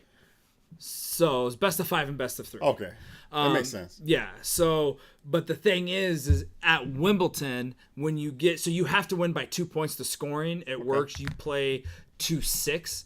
So we play back and forth, and then if the way the score goes, it goes 15. Like, say you hit one and I don't hit it back to you. Say you just serve and I just never return them to you. It's essentially you have to get 4 points in that to get 1 point. And the first one to get 1 point, or out of those points, the first one to get 6. I know this probably isn't making any sense to anybody. People have told me this before. Okay. I'm like... So the thing is like the goal is you have to get to 6 points and you have to win by 2. Okay. So if you get like within, like if you're up by 1, say it's 6-6, if you get 7, then you can go to you have to go to a tie break. Well, the thing is if you go to a 5th and final set, so say if you and I were playing, I win 2 games, you win 2 games. Yeah, two games. Yeah. 2-2. You go to the 5th set. Yeah, you go to the 5th set. There is no tie break in the 5th set. Okay. So say they were like playing up to where most games are usually like 6-4. They were playing to where it was like 22 versus 22. Jesus. Okay. Yeah, so that's why it was lasting so long. So these guys are fucking, and again, they're both like, I just think it was cool because they're both like 6'6", 6'7", or whatever. They're fucking tall ass guys. One guy's from the United States, and they're just fucking playing their hearts out to win, to get to the final. Most of these guys maybe been to the final once, they never won one. They're fucking playing their hearts out. It's good tennis, and then some fuck in the crowd just yells, "Hurry up, we want to see Nadal," which was who was playing next. And it just hit me. When I heard it, it hit me in the spine. Because they're giving everything. They've probably been playing since they were kids. Right. And then you just diminish them playing their hearts out. Like, fuck you. Yeah. Like, you know what I mean? And the irony of it is just sit and enjoy and just like stop getting so upset at stuff. But the fact that I get upset at him, I get the irony of that. But it's just so annoying. Like, they're giving everything, and it's a good, like, enjoy the sport of tennis. And I get, maybe you traveled hundreds of thousands of miles. Maybe it's your only shot to see. Maybe you have to go home that day because at the Wimbledon, when they built that new stadium, they have like a time limit. Like, it's usually 11 p.m. They have to stop playing, which is what happened. Because they got to drink tea and shit? Right. That makes sense. But, you know what I mean? So it was just like, fuck, man. It's just like accomplishment. And I would have, if I was playing, I mean, you want to try to keep your head in the game. I feel like I would say something. Yeah. Like, I'm just like, no, go fuck yourself. Yeah. Like, I know you wouldn't say that if you're playing there, but I don't know. It hit me wrong, and I was just so annoyed by it. So fuck that guy. Yeah, no, for sure. Fuck that guy. We'll add that to both. Let the record show we're adding fuck yous to that guy. No, I 100% agree, man. So that's why I went on that rant. And you just like, I don't remember what you said, but I was like, nah, fuck that dude. No, I remember just being sarcastic, just being which like, I love. Just like, oh, whoa. I said something about you being ultra aggressive or something. Right, yeah. I thought when I first started reading, I thought you were going to be like, whoa, it's just tennis. I might have said that too. What I thought you were going to say. I might have said that too. I just remember, we can, like, the thing with social media and athletes and actors and everything, like, everybody's in everybody's business, and you can reach out to anybody, and then I think, and then if you're at an event, and dude, I got another story, but I'll make it real quick. I went to a KC Royals game when I was stationed in Fort Riley, Kansas, and the Royals were playing the White Sox, and we were right behind home plate because it was like a rainy fucking day. Nobody was at the arena. Oh, yeah. And we were yelling at Big Frank Thomas, the Big Hurt. Yeah. And we were yelling. I don't remember what we were yelling, but we were yelling, and he like smiled. You know what I mean? We were heckling him, but I remember him smiling, like, because he heard what we were saying. Right. But yeah, I don't that's mind. One thing. I don't mind that. Yeah, it's the opposite team. It's part of a team sport. Right. When you're just like, these guys are giving their hearts out, like, no, get off because I want to see somebody else. Now, if he would have, it would have been a little bit different because usually within tennis you don't get the heckling, so maybe still would have been a bad taste. But if you're yelling at one person because you don't like them, but you're going for the other person, I get that. Again, you were yelling at him. You're a Royals fan, or maybe you just work for that day because you were there. Yeah, that's part of a team sport. But we're like, these guys aren't good enough, but they're playing some of the best fucking tennis. It's the second longest game of all time. Yeah. Get out of here. Go fuck yourself. Yeah, fuck you. Yeah. So that's all I gotta say. But I fucking love it that you got that look. When you get to an athlete, they give you that look. Yeah. It's great. Yeah. But man, it's fucking great to be back. Episode 48. It's fucking phenomenal. We'll just fucking get some of these nachos. You guys were at Nasty and Friends, Instagram, Twitter, Facebook. Any final thoughts, sir? No, just fucking you do you, live the dream, be all you can fucking be, and that's it, man. Guys, remember, life's simple. Don't be a dick. Night, sluts. Motherfucker, yeah.